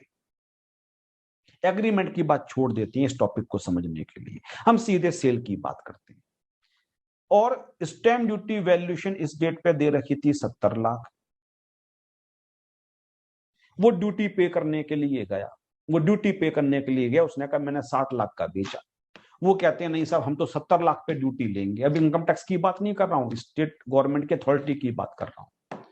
वो ईमानदार आदमी, उसको लगता है ये तो बेईमानी है, मैंने वास्तव में 60 लाख का बेचा है, और लोगों की तरह बेईमानी नहीं कर रहा हूं कि मैं कम का दिखा रहा हूं, मैंने ज्यादा का बेचा। बोला सर मैं 3 महीने से बेचने की कोशिश कर रहा हूं, 70 लाख कोई देने को तैयार नहीं है। आपका पता नहीं कौन सी हवा में आपने ये वैल्यूएशन निकाला है, गलत तरीके से वैल्यूएशन निकाला है सर आपने, ऐसा नहीं होता है सर। आप चलो ना रियलिटी पे, ग्राउंड पे चलो, आपको पता लग जाएगा कि नहीं 70 लाख रुपए नहीं चल रहा है। वो बोले नहीं हम तो 70 लाख पे लेंगे, हमारा तो फिक्स्ड है। तो मिस्टर एक्स के पास सबसे पहला तो तरीका ये है कि वो कोर्ट में चला जाए। कोर्ट में चला जाएगा तो इनकम टैक्स को भी रुकना पड़ेगा और स्टेट अथॉरिटी को भी। अब कोर्ट जो भी फेयर मार्केट वैल्यू डिसाइड करेगा उसी के अकॉर्डिंग वो ड्यूटी पे करेगा, और उसी के अकॉर्डिंग हम क्या डिसाइड करेंगे, सेल कंसिडरेशन, अगर वो कोर्ट में जाता है तो। आपको मेरी बात समझ में आई? तो वो कोर्ट में चला गया तो जो stamp duty valuation court decide करेगा। अब यहां पे भी ड्यूटी उसी के हिसाब से होगी और अकॉर्डिंगली इनकम टैक्स के अंदर भी करेंगे, तो वो तो क्वेश्चन पेपर में नहीं आता है।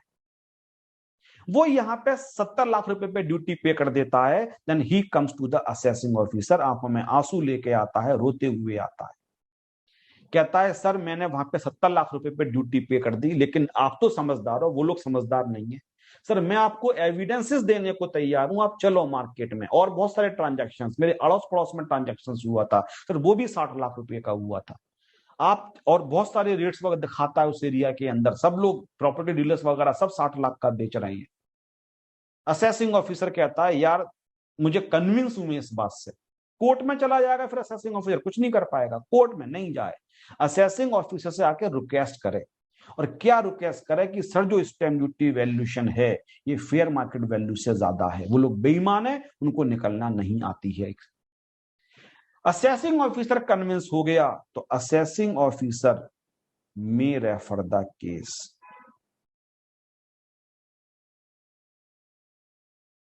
To valuation officer.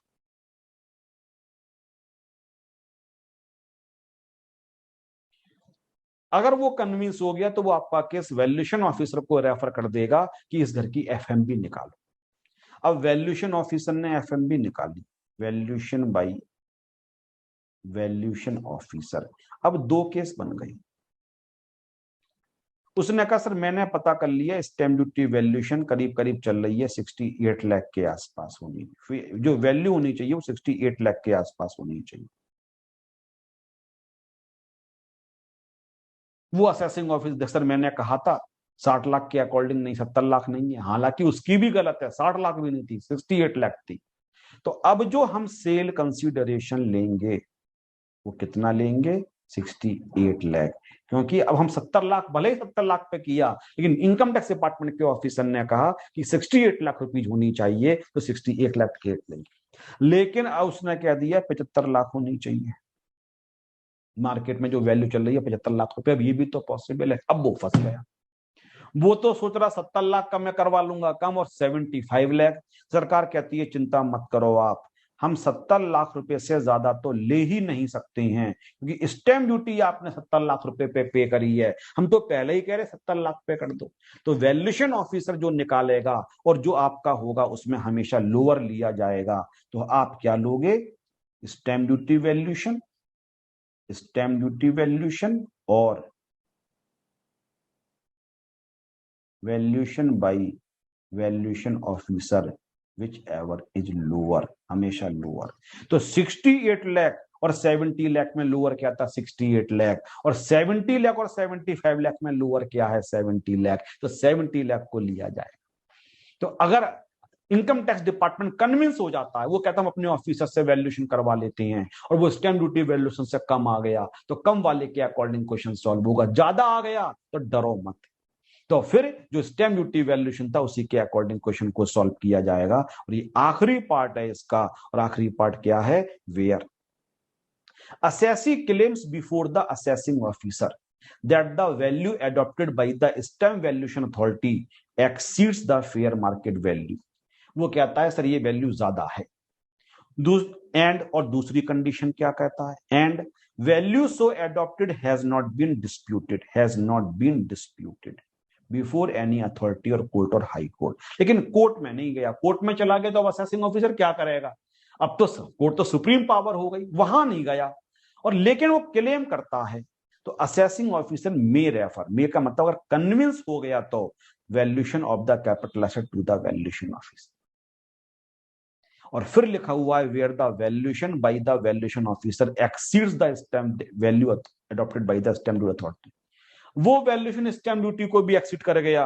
The value so adopted by such authority shall be taken full value. तो हम वैल्यूएशन ऑफिसर के वैल्यू को नहीं मानेंगे, स्टैम्प ड्यूटी की अथॉरिटी वाले कम आएगा तो कम वाले को माना ही जाएगा, वो एक्ट में नहीं लिखा गया है, वो तो मतलब ही हो गया। हाँ ज्यादा निकाल दी तो हम कम वाले को मानेंगे, एक्ट में ये लिखा हुआ है। अगर वैल्यूएशन ऑफिसर ने ज्यादा निकाल दी तो फिर जो स्टैम्प ड्यूटी वैल्यूएशन होगी उसके अकॉर्डिंग क्वेश्चन के लिए सॉल्व किया जाएगा। तो ये क्वेश्चन मैं करके दिखाता हूं आपके लिए, मजेदार क्वेश्चन है, समझ में आएगा। मिस्टर एक्स ने एक प्रॉपर्टी परचेज करी 97-98 में, एक्स ने परचेज करी थी और 2 लाख रुपए की परचेज करी थी। इसके बाद हमें फेयर मार्केट वैल्यू का लॉजिक डालना ही पड़ेगा। फेयर मार्केट वैल्यू जो थी वो उस डेट पे कितनी थी, the market value on the property 1 अप्रैल, इस डेट पे जो एफएमबी दे रखी थी वो 3 लाख रुपए दे रखी थी। आगे चलते हैं, अब वापस आ जाते हैं। ही डाइड ऑन 15 सितंबर 2018। तो 15 सितंबर 8 को एक्स डाइड, मर गया। And the property was transfer to his son Y through inheritance. तो 25 अक्टूबर 08 को सन को मिल जाती है, सन का नाम है वाई, और इनहेरिटेंस में मिल जाती है।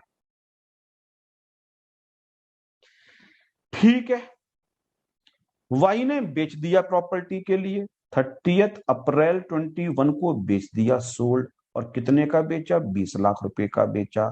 और ब्रोकरेज कितनी पे करी, 20,000। अगली बार क्वेश्चन डिजाइन करूंगा तो इसकी जगह परसेंटेज कर दूंगा। Value adopted by the stamp duty authority, stamp duty value दे रखी है 25 लाख। तो कैपिटल गेन हमें निकालना। इसमें बहुत सारे एडमिट हो गई चीजें। पहली बात तो ये हो गई आपके लिए कि जब फादर की डेथ हुई और बेटे को मिली, फादर से बेटे को मिली, नॉट रिगार्डेड एज ट्रांसफर, इसको ट्रांसफर नहीं माना जाता है, बताया था मैंने अंडर सेक्शन 47। अब हम बेटे का कैपिटल गेन निकालेंगे। तो सबसे पहले देखते हैं होल्डिंग पीरियड। तो सर वो आपने कहा था प्रीवियस ओनर का भी इंक्लूड करेंगे, तो 97 98 से लेके 29 अप्रैल 21, ये लॉन्ग टर्म कैपिटल एसेट हो गई। फिर सर निकालेंगे हम लोग कॉस्ट ऑफ एक्विजिशन बेटे के लिए, ये निकालेंगे डीम्ड कॉस्ट ऑफ एक्विजिशन। जो फादर के लिए कॉस्ट होगी वो बेटे के लिए मान ली जाएगी। और फादर अगर जिंदा होते तो कॉस्ट कितनी होती, 2 लाख और 3 lakh, whichever is higher, और वो 3 लाख हो जाती, यही बेटे के लिए मान ली जाएगी। साथ में लगा देंगे मंजुला जे शाह वाला केस। इससे क्या होगा, इंडेक्सेशन भी हम फादर के अकॉर्डिंग कर लेंगे।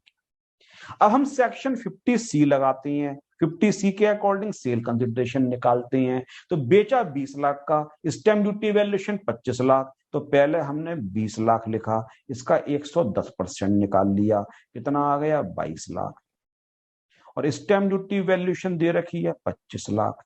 स्टैम्प ड्यूटी वैल्यूएशन 110% को भी एक्सीड करती है, तो सेल कंसिडरेशन कितना हो गया, 25 लाख रुपए हो गया सेल कंसिडरेशन। अब सारे इंग्रेडिएंट्स आपके पास हैं, अब रेसिपी आपको पता होनी चाहिए, डिश बन के तैयार हो जाएगी। सेल कंसिडरेशन 25 लाख 50C के अकॉर्डिंग, माइनस 317/100। और ये 100 हमने क्यों लिया, मंजुला जे शाह वाले केस की वजह से लिया। फादर के अकॉर्डिंग कर दो इंडेक्सेशन इनटू 41 के अकॉर्डिंग जो फादर के लिए कॉस्ट थी वो कॉस्ट 3 लाख रुपए थी,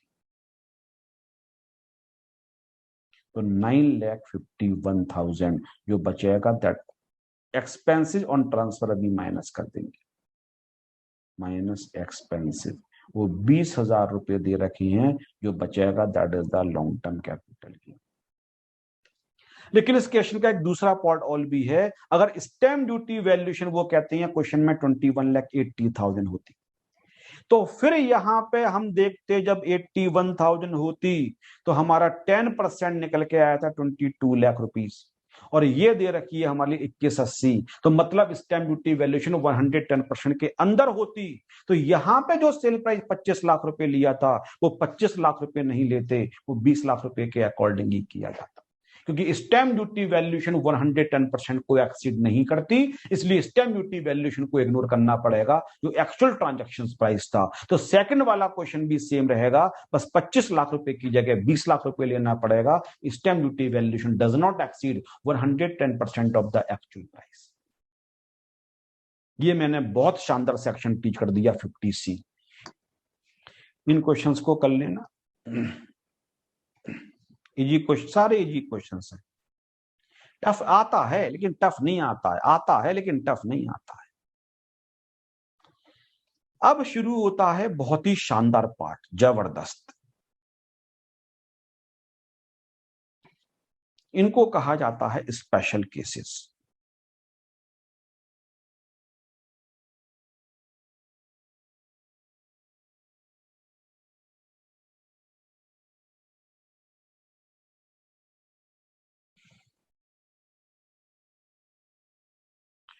(45) subsection 1A,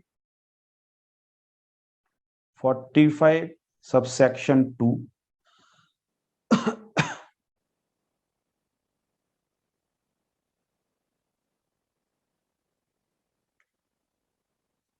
45 subsection 2A,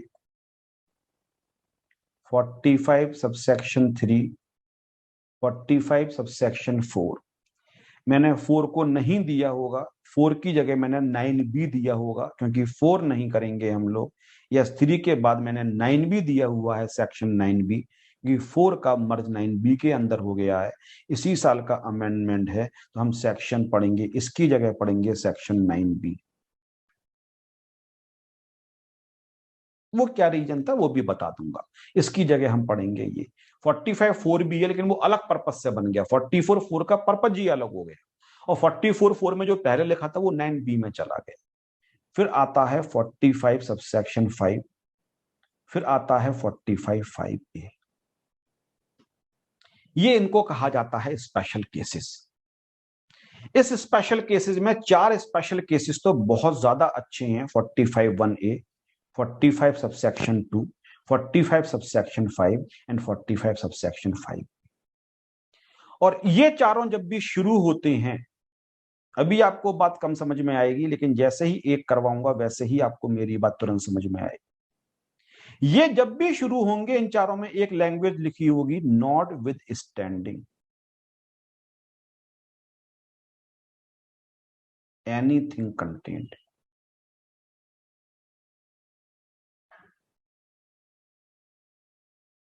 in section 45(1)।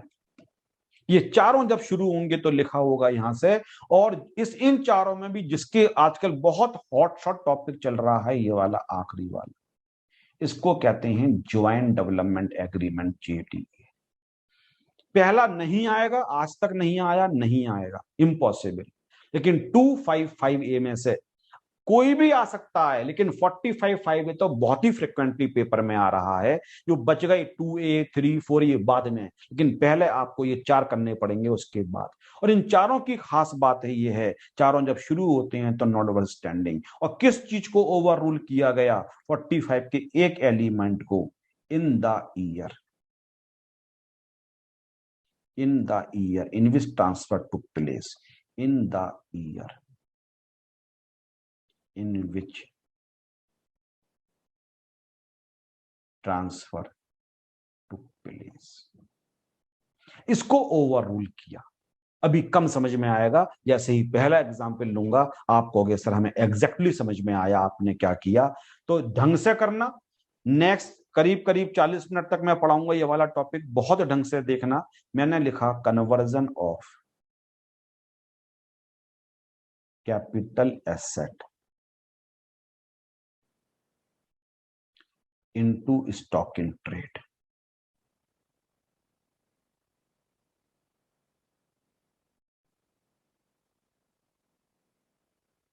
Section 45 subsection 2 बहुत स्पेशल टॉपिक है, पेपर में फ्रीक्वेंटली आता है। हालांकि 45(5)A आजकल ज्यादा आ रहा है, लेकिन 45(2) भी बहुत खास है। 0102 में एक आदमी ने गोल्ड खरीदा बहुत सारा, सपोज करते हैं 5 लाख रुपए का। उस समय का तो 5 लाख का भी बहुत आया होगा। उस समय ये चीज उसके पास एज ए कैपिटल एसेट थी। मैं अपनी बात ही कर लेता हूं, suppose I bought gold of ₹5 lakh during 0102। फिर इसके बाद मैंने बिजनेस शुरू कर दिया गोल्ड का, बिजनेस ऑफ ज्वेलरी। मैं ज्वेलर बन गया। टीचिंग मैंने बंद कर दी, मैं टीचिंग से हो गया बोर। और ऐसा हो भी चुका है, मैंने टीचिंग बीच में 2 साल के लिए बंद भी कर दी थी, इसी वजह से कि वो ही लाइफ चल रही थी। सुबह भी वही पढ़ाओ, शाम को भी वही पढ़ाओ, तो सब कुछ आता है। तो एक ही चीज, आप अगर कहते हो कि मेरा फेवरेट शाही पनीर है, तो सुबह भी शाही पनीर खिलाता हूँ, शाम को भी खिलाता हूँ, दोपहर को भी खिलाता हूँ, अगले दिन फिर शाही पनीर। 3 दिन में हाथ जोड़ दोगे तो कितना भी फेवरेट सही, लेकिन इतना थोड़ी नहीं खा पाएंगे। तो एक आदमी जिंदगी भर सेम ही चीज पढ़ाते रहे। और मैं तो कहता हूँ मैं तब भी थोड़ा सा फॉर्चुनेट हूँ कि मैं अमेंडमेंट्स वगैरह पढ़ाता हूँ, तो नई चीजें मैं पढ़ा रहा हूँ। अकाउंट्स कॉस्टिंग वगैरह जो पढ़ाते हैं वो तो सेम ही चीज पूरी लाइफ पढ़ाते रहते हैं। तो मैं चेंज करता रहता हूँ बीच बीच में, कभी कभी छोटे मोटे प्रोफेशंस। तो मैंने ज्वेलरी का बिजनेस नहीं किया, मैं एज्यूम कर रहा हूँ। अब इस ज्वेलरी के बिजनेस जो मैंने शुरू कर चुका था, उसमें मुझे और भी ज्वेलरी की रिक्वायरमेंट थी, मुझे और चाहिए थी ज्वेलरी। अब मेरा पैसा नहीं था इसमें लगाने के लिए बिजनेस के अंदर। सपोज करते हैं जिस ईयर में मुझे पैसा चाहिए वो ईयर है आपके लिए, मान लेते हैं 1920 मान लेते हैं 1920। मुझे पैसे की रिक्वायरमेंट और मेरे पास पैसा नहीं लगाने के लिए। तो मुझे किसी ने एडवाइस किया कि तुम्हारे पास 5 लाख रुपए का गोल्ड पड़ा हुआ है, इसकी आज की डेट में फेयर मार्केट वैल्यू कम से कम हो चुकी है 32 लाख। तुम इस गोल्ड को बेच दो, तुम्हारे पास 32 लाख भी है। घर में गोल्ड क्यों होता है? इसीलिए कि पैसा अब 32 लाख रुपए का हो चुका है, 32 लाख का। इस गोल्ड को बेच दो, 32 लाख रुपीस तुम्हें आ जाएंगे। इससे तुम अपने बिजनेस के अंदर इन्वेस्ट कर दो, ज्वेलरी वगैरह खरीद लो। मैं तो खुश हो गया, मैंने कि मैं टेंशन में, मुझे पैसा कहां से मिलेगा, बैंक भी लोन नहीं दे रहा है और पैसा लगाना है क्योंकि बिजनेस के अंदर चीजें कम हो गई। तो ये किसी ने और एडवाइस की है, वो हंसने लगा दूसरा फ्रेंड। मैंने कि क्यों हंस रहे हो? बोले क्या बेचोगे? मैंने कहा गोल्ड। बोले क्या खरीदोगे? मैंने कहा गोल्ड। बोले अजीब बात है यार, गोल्ड बेच के पहले पैसा लोगे और फिर गोल्ड ही खरीदोगे। तो जो घर में गोल्ड रखा है उसी को दुकान में उठा के ले आओ ना, उससे आप ऑर्नामेंट्स वगैरह बनवा लो जो भी बनवाने हैं। पहले बेचो फिर गोल्ड खरीदो, ये काम क्यों कर रहे हो? मैंने हाँ यार दिमाग में नहीं आया, घर के गोल्ड को ही दुकान के गोल्ड में कन्वर्ट कर देते हैं ना। तो मैंने क्या किया, converted stock in trade, converted capital asset into stock in trade. मैंने कहा यार ये बात तो ठीक है, बहुत ही मजेदार बात है। मैं पहले 32 लाख का बेचूं फिर 32 लाख का खरीदूं, इस गोल्ड को ही दुकान में ला के रख देता हूं, और जैसे ही घर से दुकान में रखते हो, घर तक वो चीज इन्वेस्टमेंट्स थी, शॉप में आते ही वो क्या हो जाती है, बन जाती है आपके लिए स्टॉक इन ट्रेड। और किस डेट को कन्वर्ट कर दिया मैंने 5 मई 2019 को कर दिया। और इस डेट पे जो फेयर मार्केट वैल्यू चल रही थी वो चल रही थी 32 लाख रुपए की। फिर इस गोल्ड के जो भी था मैंने रख दिया, लोगों को दिखाने लगा। इसके बाद कस्टमर्स मेरे पास आने लगे, और अब आ गई 21-22 और 5 अप्रैल 2021 इस वाले गोल्ड को मैंने बेच दिया। और कितने का बेच दिया, 37 लाख रुपीज का बेच दिया।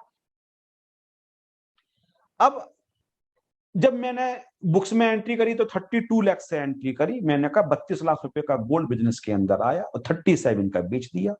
मैंने कहा यहां से यहां तक की मेरी पीजीबीपी की इनकम होगी, बिल्कुल। और वो कितनी होगी, वो करीब करीब 5 लाख रुपए के आसपास होगी।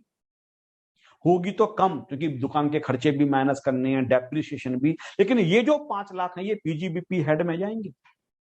और सरकार ने मुझसे कहा बंसल जी ये तो आपने बहुत अच्छी बात कर ली, लेकिन एक बात छोटी सी और बताओ, यहां से लेके यहां तक की जो इनकम थी वो उस पर कैपिटल गेन पे टैक्स कौन पे करेगा? मैंने सर कैपिटल गेन पे टैक्स क्यों पे करूं? कैपिटल गेन होने के लिए दो खास बातें होती हैं, एक तो कैपिटल एसेट होना चाहिए और एक ट्रांसफर होना चाहिए। मैंने बेचा कहां कैपिटल एसेट के लिए? हाँ कैपिटल एसेट मेरे पास थी ये मैं मान रहा हूं, लेकिन मैं दुकान में लेके आ गया, लेकिन मैंने बेचा कहां? सरकार ने कहा यार बेचने के बराबर ही तो हो गया। तुम 32 लाख का पहले सेल करते तो बताओ तुम्हें कैपिटल गेन होता नहीं होता? मैंने कि हाँ बिल्कुल सेल होता। फिर तुम 32 लाख का गोल्ड खरीदते, अब वो स्टॉक इन ट्रेड माना जाता। तो पहले 32 लाख तक के कैपिटल गेन पे आपको टैक्स पे करना पड़ता ना। अब उस पैसे से बिजनेस में पैसा लगाते, स्टॉक इन ट्रेड 32 लाख का, और 37 लाख का बेचते, 5 लाख रुपए कैपिटल गेन में चले जाते। तो 5 लाख से 32 लाख के बीच का जो आपने कमाया वो तो कैपिटल गेन में चला जाता, और 32 लाख के बाद जो कमाया वो पीजीबीपी में चला जाता अगर बेचते। तो वो यही मान लो ना, बेचा पहले फिर खरीदा। मैंने कहा मैंने कहां बेचा? अगर मैं बेचता तो ऐसा आप कह सकते थे, मैंने तो उसी को कन्वर्ट कर लिया। सरकार बोली लेकिन अज्यूम तो कर सकते हो। मैंने कहा अज्यूम क्यों करूं, मैं क्यों कैपिटल गेन पे निकालूं? 45 सब सेक्शन 1 ये कहता है कि अगर आपने ट्रांसफर किया तभी कैपिटल गेन होगा। मैंने ट्रांसफर किया ही नहीं। सरकार ने कहा ये तो बहुत ही इजी तरीका हो गया टैक्स बचाने का। जब भी किसी के पास बहुत बड़ी चीज होगी वो आदमी नई दुकान ही खोल लेगा, स्टॉक इन ट्रेड में कन्वर्ट कर देगा, फिर बेच देगा, फिर दुकान बंद कर देगा। ये जो टैक्स बचाने का तरीका बन सकता है। तो सरकार ने क्या किया, जो सरकार ने किया वो 247 जो ट्रांसफर की डेफिनेशन है, जहां सेल लिखा हुआ है, जहां एक्सचेंज लिखा हुआ है, जहां रिलिंक्विशमेंट लिखा हुआ है, जहां एक्सटिंग्विशमेंट लिखा हुआ है, और वहीं पे सरकार ने लिख दिया conversion of capital asset into stock in trade, उसको भी ट्रांसफर माना जाएगा। सरकार ने सेल को माना, सरकार ने एक्सचेंज को माना, इन सबको माना। और इसके साथ किसको माना सरकार ने? देखो, asset is converted in stock in trade और business carried on by him. अगर तुमने अपनी एसेट्स को स्टॉक इन ट्रेड में कन्वर्ट कर दिया तो उसको हम मानेंगे ट्रांसफर। सरकार ने कहा अब जाके तुम देखो, अब ये बन गया ट्रांसफर, अब कन्वर्जन बन गया। कन्वर्जन को हमने मान लिया transfer under section 247। Capital asset already ये है, क्योंकि पहले तो इन्वेस्टमेंट्स के लिए था, तो कैपिटल अंडर सेक्शन 240। अब कैपिटल गेन तो हो गया, असेसिंग ऑफिसर से कहा कैपिटल गेन तो हो गया। मैंने अब मैं फंस गया, अब आपने ट्रांसफर लिख दिया, अब तो कैपिटल गेन निकालो। सेल कंसिडरेशन कितना लेंगे, मैंने कहा ये बताओ। बोले वो हम लिख देते हैं fair market value as on date of conversion.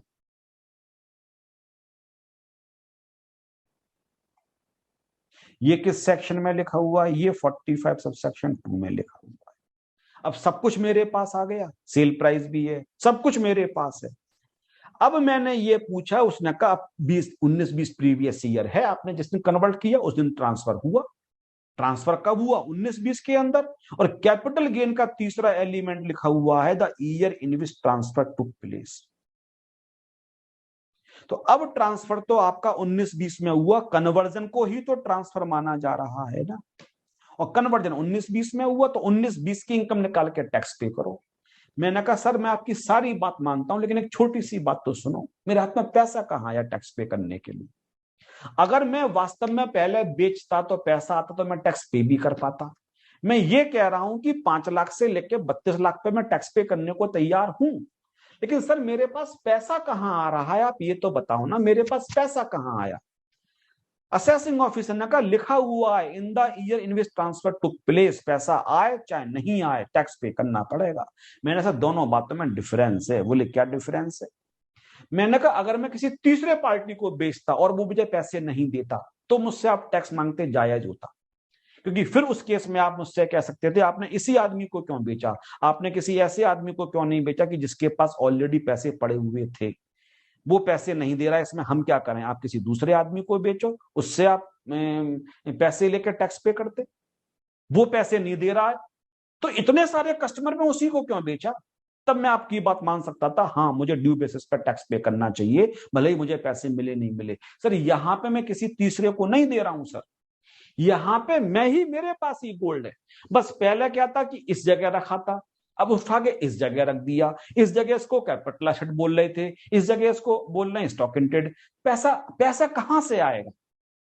सरकार ने कहा इस बंदे की बात में दम है, लॉजिक है, अभी पैसे आने की पॉसिबिलिटी ही नहीं है। जब किसी को बेचते हैं तो पैसे आने की पॉसिबिलिटी होती है। तो सरकार ने क्या किया, 45 सबसेक्शन 2 बनाया और सरकार ने इसमें लिखा, कितनी अच्छी बात लिखी, capital gain arising from such conversion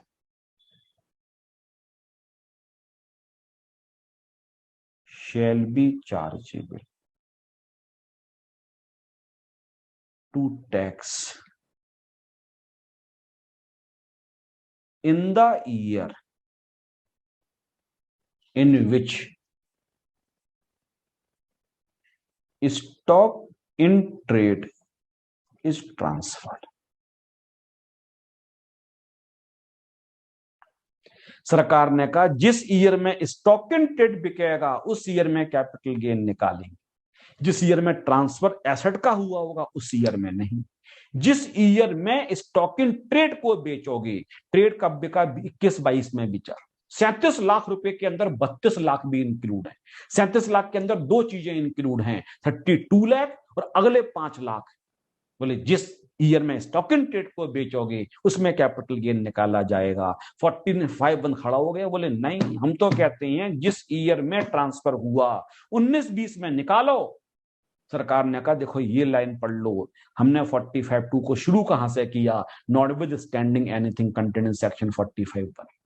हमने 45 सब सेक्शन 2 को तुमसे ज्यादा पावर दे दी, अब उसने तुम्हें ओवर रूल कर दिया।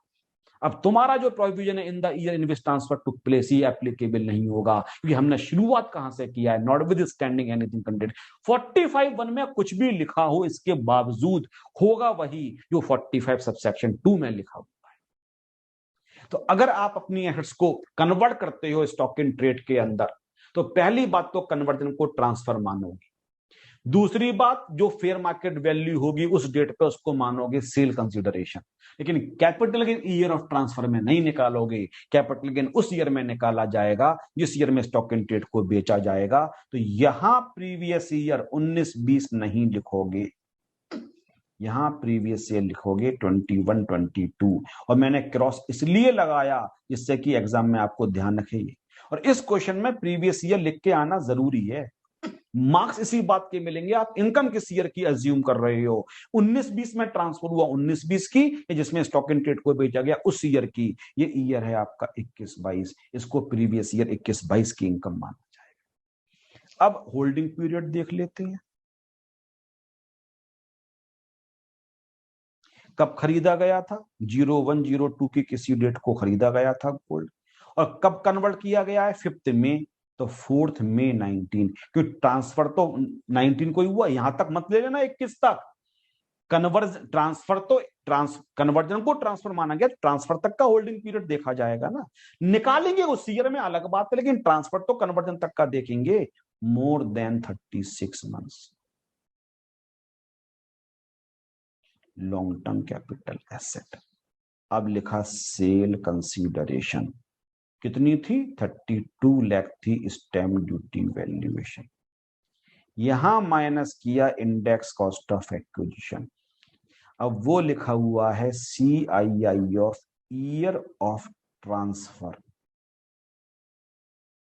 बच्चे गलती ये कर देते हैं, CII भी ले लेते हैं 21-22 का, लेकिन CII तो 19-20 का ही लेना पड़ेगा।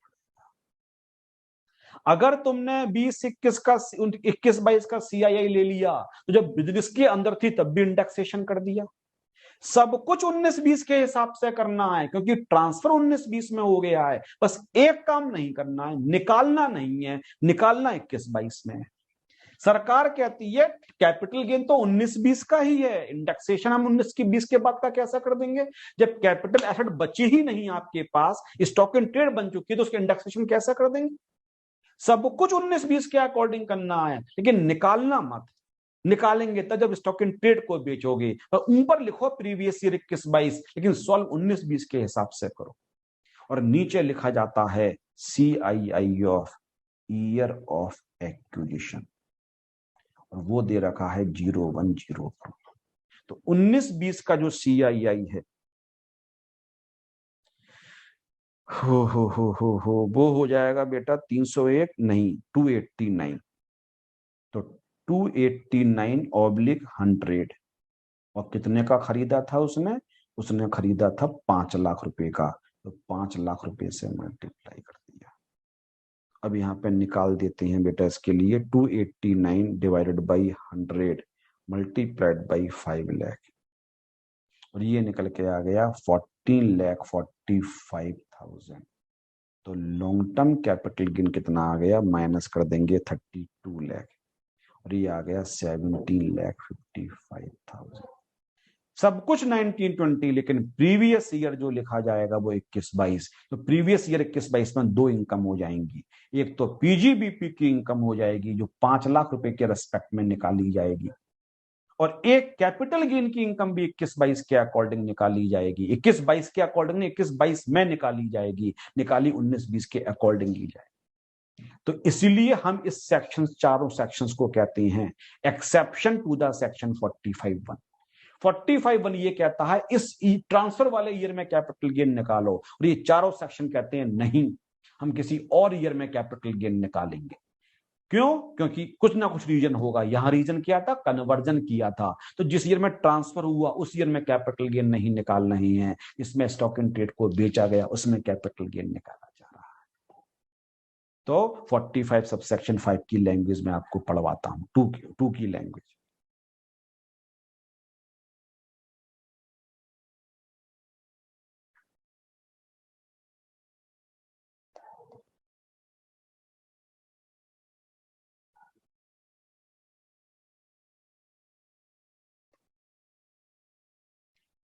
दोनों, ऊपर वाला पैराग्राफ को नीचे मैंने टुकड़ों में तोड़ के लिख दिया है, तो नीचे वाला पढ़ लो, दोनों सेम लैंग्वेज है।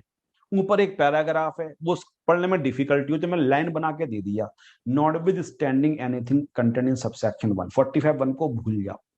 द प्रॉफिट और gains arising from the transfer by way of conversion by the owner of a capital asset shall be chargeable to income tax as the income, और देखो, of the previous year in which such stock in trade is sold और otherwise transferred by. जिस year में conversion हुआ उसमें नहीं निकालेंगे, chargeable हम जिस ईयर में बेचा उसमें टैक्स नहीं निकालेंगे, इनकम नहीं निकालेंगे, हम उस ईयर में निकालेंगे जिसमें स्टॉक इन ट्रेड को बेचा जाएगा। और for the purpose of section 48 मतलब कंप्यूटेशन के पर्पज से fair market value of the asset on the date of such conversion shall be deemed to be the full value of consideration. समझ में आया आपको अच्छे तरीके से? And this is very very special topic. मैं आपको क्वेश्चन करवाऊं कोई एक, इससे पहले आपको कोई डाउट हो पूछ लो, वरना मैं क्वेश्चन करवाऊं। बोलिए, डाउट बोलिए बेटा, क्योंकि टॉपिक बहुत शानदार है, मन में मत रखना डाउट कोई। जो कुछ मैं पढ़ा रहा हूं 99% पेपर में उसी में से मिलेगा। कोई भी डाउट है पूछो बेटा, क्वेश्चन करवाता हूं।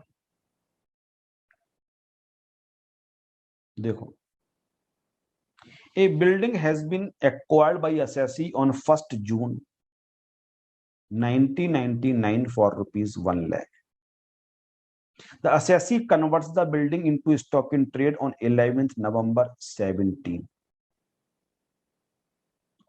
converted।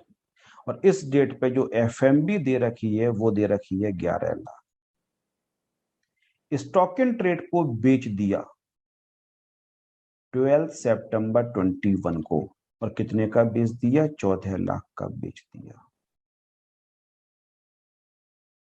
एफएमबी एज ऑन 1 अप्रैल 01 दे रखी थी 2 लाख। बिल्डिंग थी, पहले वो इन्वेस्टमेंट, उसके बाद वो बिल्डर बन गया। अब ये एक लाइन का क्वेश्चन है, बस प्रीवियस ईयर लिखना पड़ेगा। प्रीवियस ईयर 17-18 नहीं लिखा जाएगा, प्रीवियस ईयर 21-22 लिखा जाएगा। हालांकि ट्रांसफर 17-18 में हुआ तो previous year 21-22, assessment year 22-23। Sale consideration कितने का बेचा? 14 लाख का, सॉरी 11 लाख का, क्योंकि कन्वर्ट जो एफएमबी उसके बाद तो कैपिटल गेन हो जाएगा। अब सीआईआई जो लेंगे वो लेंगे 17-18 अपॉन सीआईआई ऑफ 0102। तो 17-18 का सीआईआई देख लेते हैं कितना होगा। तो 17-18 का होता है 272 इंटू कॉस्ट 1 लाख 2 लाख में जो भी हायर 2 लाख 5,44,000 जो बच जाएगा वो कैपिटल गेन। और साथ में पीजीबीपी में कितनी इनकम चली जाएगी? 11 लाख की चीज 14 लाख की बेच दी तो वो कितनी हो जाएगी? 3 लाख रुपीज। लेकिन ऐसे आंसर नहीं मिलेगा। अगर लिखने अब ऑब्जेक्टिव आ रहे हैं फिर तो बात अलग है, केस बना के दे रहे हैं, लिखने को पूछ लिया वर्किंग नोट्स तो ये सब बातें लिख के आओगे जो मैंने यहाँ पे लिखी, इसलिए पहले पहले लिख दी। पहले लिखोगे conversion will be treated as transfer under section 247। फिर लिखोगे fair market value as on date of conversion will be taken as the full value of consideration. और आखिरी बात लिखोगे सबसे शानदार, capital gain shall be chargeable in the year in which stock in trade is transferred that is 21-22। इसलिए हमने यहां पे लिखा 21-22, इसलिए हमने इस क्वेश्चन में यहां पे लिखा 21-22। Assessment year 22-23। एक टॉपिक मैंने पढ़ा दिया स्पेशल 45 सबसेक्शन 2, पढ़ाऊंगा 1 भी, ऐसा नहीं है 1 मैं 1 ए कह रहा हूं, जरूरी नहीं है 1 ए बहुत ज्यादा। 45-2 मैंने पढ़ा दिया, अगर conversion of capital asset into stock in trade है। मैं इसमें से किसी और सेक्शन पे जाऊं इससे पहले हम रिवर्स कर लेते हैं क्योंकि वो करना बहुत जरूरी है। Conversion of stock in trade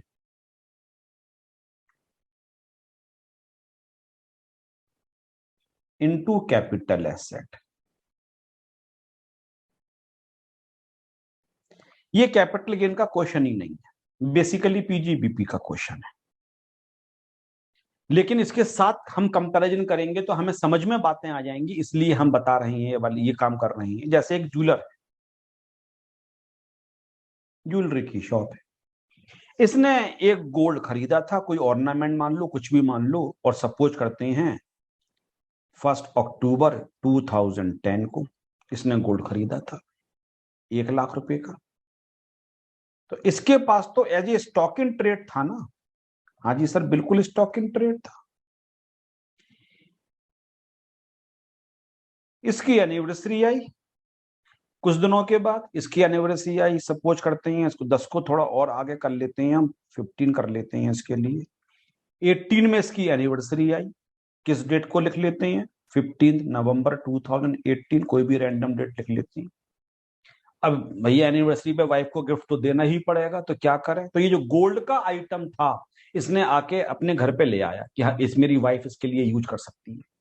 तो जब आप अपनी शॉप से कोई चीज निकाल के अपने घर पे ले आए, तो जब यहां पे ले आए तो वो किस में कन्वर्ट हो गया, वो स्टॉक इन ट्रेड में, वो अब कैपिटल में कन्वर्ट हो गया, तो converted into stock in trade. अब उल्टा चल रहा है आपका, converted into capital asset, sorry profit तो था, अब आ जाएगा कैपिटल। बैटरी इसकी डाउन हो गई है, बैटरी लगा दो। Converted into capital asset. समझ में आ रही है जो बातें मैं कह रहा हूं। और जिस डेट पे कन्वर्ट किया गया उस डेट पे फेयर मार्केट वैल्यू सपोज हो चुकी थी इसकी 3 लाख रुपए। अब ये घर पे ले आया था, इसकी वाइफ इसको पहनती थी इस चीज के लिए, this is the capital asset. इसके बाद चलता रहा, फिर इसने बाद में क्या किया, उसने कहा चलो इसको मैं बेच देता हूं, इसने बेच दिया। इसने सपोज करते हैं 3 जून 2021 को बेच दिया। और कितने का बेच दिया, 7,50,000 रुपए का बेच दिया। अब दुकान से नहीं बेचा है इसने, दुकान से मतलब नहीं है, जो घर में चीज ले आया था इसको उसने अलग तरीके से बेच दिया। इसको कहेंगे conversion of stock in trade into capital asset. तो अगर यही दुकान की चीज 10 लाख रुपए की जो थी, अगर वो बिक जाती, एफएमबी मैंने 3 लाख रुपए की, 1 लाख रुपए थी, तो 1 लाख रुपए की चीज थी, अगर वो 3 लाख रुपए की बेचता तो इसको पीजीबीपी की इनकम होती। अगर वो कस्टमर लेने के लिए आता तो पीजीबीपी की इनकम होती। तो आज से 7-8 साल पहले ये प्रोविजंस एक्ट में थे ही नहीं। तो एक जो कोर्ट केसेस थे उसके बेस पे हम निकालते थे, और हम ये कहते थे यहां से यहां तक की जो इनकम होगी, यहां से यहां तक की इनकम, ये तो पीजीबीपी हेड में जाएगी, और फिर यहां से लेके यहां तक की जो इनकम होगी ये कैपिटल गेन में जाएगी। हम उस उधर क्या कर रहे थे, पहले वाली इनकम कैपिटल गेन में लेके जा रहे थे, बाद वाली पीजीबीपी में। ये बिजनेस को हमने स्टॉक इन ट्रेड में, अगर कोई कस्टमर आके उसको 3 लाख का खरीद के ले, पीजीबीपी की इनकम होगी। आप ये मान लो यही घर पे ले आया, तो 3 लाख रुपए बिजनेस किसे निकले ना, तो 3 लाख रुपए तक की पीजीबीपी की इनकम, इसके आगे कैपिटल गेन की इनकम। तो हम ये कहते थे पीजीबीपी की इनकम कितनी हो जाएगी, 3 लाख में से 1 लाख माइनस कर दो, 2 लाख रुपए। और कैपिटल गेन के लिए कॉस्ट ऑफ एक्विजिशन कितनी बना दो, 3 लाख रुपए। और आगे का कैपिटल गेन, जैसे नॉर्मल कैपिटल गेन निकालते हैं वैसे कैपिटल गेन निकाल लो। चीज तो इजी है, चीज जरा भी डिफिकल्ट नहीं है, लेकिन एक्ट में नहीं लिखा था, जो केसेस थे उसके बेस पे करते थे बस। अब क्या किया गया, एक्ट में लिख दी गई ये वाली सारी बातें, बिल्कुल अपोजिट चल रहा है। 100% आपको समझ में आ रहा होगा मैं कहना क्या चाहता हूं।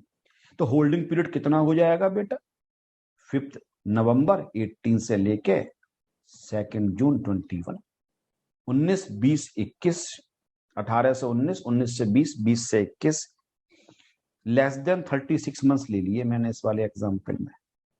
ये गोल्ड पे तो हम 36 मंथ्स देखेंगे ना, 18, 19, 20 और 21, तो 4 नवंबर 21 तक 3 होते और जून में बेच दिया गया, तो ये शॉर्ट टर्म कैपिटल एसेट हो गई। तो 7.5 लाख रुपए की खरीदी, और हमने कॉस्ट कितनी बनाई थी सर, कॉस्ट हमने 3 लाख रुपए बनाई थी, तो शॉर्ट टर्म कैपिटल गेन कितना हो गया, 4,50,000 रुपए का। पढ़वाता हूं, मजा आएगा आपके लिए। कितने सारे सेक्शंस बनाने पड़े। सबसे पहले बनाना पड़ा 28 पीजीबीपी का charging section, the fair market value of inventory as on date on which it is converted into capital asset. तो जिस डेट पे कन्वर्ट करोगे उस डेट पे जो फेयर मार्केट वैल्यू होगी उसको बिजनेस की इनकम के तरीके से ट्रीट किया जाएगा। हमने यही किया, देखते हैं हमने यही किया। हमने 3 लाख रुपए को एफएमबी जो थी इसको बिजनेस की इनकम में ले गए। देखो 3 लाख रुपए, ये कहां लिखा है, सेक्शन 28। सेक्शन 28 चार्जिंग सेक्शन होता है, क्या चीज बिजनेस की इनकम मानी जाएगी, तो इस 3 लाख रुपए को बिजनेस की इनकम मानेंगे, ये प्रॉफिट और लॉस अकाउंट में इनकम साइड में जाएगी। ये बात पहले लिख दी गई कि पीजीबीपी की इनकम निकालने के लिए फेयर मार्केट वैल्यू को हम सेल कंसिडरेशन मानेंगे, पीजीबीपी के पर्पज से सेल प्राइस मानेंगे। फिर इन्होंने कहा ज्वेलरी की कॉस्ट क्या माने, तो जो स्टॉक के लिए कॉस्ट रही होगी वही ज्वेलरी के लिए कॉस्ट बन जाएगी। जो स्टॉक का सेल प्राइस रहा होगा वो ज्वेलरी के लिए परचेज प्राइस मतलब कॉस्ट ऑफ एक्विजिशन बनना चाहिए। तो 49 सबसेक्शन 9, 49 कब यूज होता है, जब किसी और की चीज हम किसी और को बना लेते हैं। फादर की कॉस्ट बेटे के लिए मान ली गई, हमने बॉन्ड्स की कॉस्ट शेयर्स के लिए मान ली, प्रेफरेंस की कॉस्ट हमने इक्विटी के लिए मान ली, और यहां पे हमने स्टॉक इन ट्रेड के लिए जो एफएमबी थी 28 के अंदर उसी को हमने कैपिटल के लिए कॉस्ट मान लिया। Where the capital gain arises from the transfer of the capital asset, the cost of acquisition of such asset shall be deemed to be the fair market value which has been taken into account for the purpose of PGBP. PGBP के purpose से जो value consider की गई है वो बना दी जाएगी cost. क्या हमने ये किया? हाँ, 3 लाख रुपए पीजीबीपी के लिए कंसिडर किए गए और हमने देखो कॉस्ट कितनी बना दी इसकी, 3 लाख रुपए बना दी। बात लॉजिकल चल रही है, रटने वाली बात तो कोई भी नहीं टीच कर रहा हूं मैं। आपने 3 लाख रुपए तक की बिजनेस की इनकम बना दी और 3 लाख के ऊपर जो होगा वो कैपिटल गेन की इनकम बना दी जाएगी। तीसरी बात, holding period, the period shall be record मतलब स्टार्ट होगा किस डेट से? From the date of conversion. उससे पहले से क्यों नहीं होगा? उससे पहले तो स्टॉक इन ट्रेड था, जिस डेट पर कन्वर्जन किया वहां से स्टार्ट कर देंगे। तो ये question, mister x acquired jewellery 1 दिसंबर 14 को ज्वेलरी ली थी 50 करोड़ रुपए की और ये स्टॉक इन ट्रेड था। जो क्वेश्चन मैंने डिजाइन किया बिल्कुल सेम क्वेश्चन है। इसके बाद 1 मई 21 को converted into stock in trade, और इस डेट पे जो एफएमबी दे रखी है वो दे रखी है 80 करोड़। और कितने का खरीदा था? 50 करोड़ का खरीदा था इसने ज्वेलरी के लिए। इसके बाद उसने क्या किया, 31 मार्च 2022 31 मार्च बेच दिया। कितने का बेच दिया? 90 करोड़ का। तो पहले तो हम निकाल लेते हैं पीजीपीपी सेक्शन 28। तो सेल प्राइस कितना मान लिया जाएगा? 80 करोड़। तो प्रॉफिट कितना निकाल दिया जाएगा? 80 करोड़ माइनस 50 करोड़, और 30 करोड़ रुपए तो बन गई पीजीपीपी की इनकम। अब बात करते हैं कैपिटल गेन की। कॉस्ट ऑफ एक्विजिशन, जो वहां पे सेल प्राइस बनाया वो यहां पे कॉस्ट ऑफ एक्विजिशन बना दो। होल्डिंग पीरियड 1 मई 21 से लेके 31 March 22, less than 36 as a short term capital asset. तो sale consideration 90 crore minus cost of acquisition 80 crore. तो शॉर्ट टर्म कैपिटल गेन कितना निकल के आ गया? 10 करोड़। तो ये बिल्कुल क्वेश्चन नहीं है देखा जाए तो, यहाँ पे बस नॉर्मल एक छोटी सी बात बताई जा रही है, इसलिए मैंने इसको साथ में, इसमें स्पेशल बात कुछ नहीं है। कैपिटल गेन उसी ईयर में निकालना है जिस ईयर में ट्रांसफर हुआ। बस इसमें एक खास बात है, जो पीजीबीपी के लिए सेल प्राइस माना जाएगा वो कैपिटल एसेट के लिए परचेज प्राइस मान लिया जाएगा। इसीलिए मैं इस टॉपिक को इसी के साथ टीच कर देता हूं। हमने पहले वाले में कैपिटल एसेट को स्टॉक इन ट्रेड में कन्वर्ट किया और यहां पे स्टॉक इन ट्रेड को कैपिटल एसेट में कन्वर्ट किया। रिवीजन करवा दिया, कन्वर्जन ऑफ बॉन्ड्स और डिबेंचर्स शेयर्स में करवा दिए, प्रेफरेंस शेयर्स इक्विटी शेयर्स में करवा दिया, और एक बहुत बड़ा सेक्शन 50C करवा दिया। 50C ये कहता है अगर cell price stamp duty valuation से कम होगा तो स्टैम्प ड्यूटी वैल्यूएशन को मान लिया जाएगा सेल कंसीडरेशन। फिर स्पेशल केसेस मैंने आपको टीच करना शुरू करे, उसमें मैंने एक आपके लिए टीच कर दिया 45 सबसेक्शन 2। इसको स्पेशल केस इसलिए कहते हैं कि 45(1) ये कहता है जिस ईयर में ट्रांसफर होगा कैपिटल एसेट का उस ईयर में कैपिटल गेन निकालना पड़ेगा। लेकिन 45(2) कहता है नहीं, जिस ईयर में स्टॉक इन ट्रेड को बेचा जाएगा उस ईयर में हम कैपिटल गेन निकालेंगे, क्योंकि 45(1) को ओवर रूल किया हुआ है, इसलिए इसको कहा जाता है स्पेशल केस।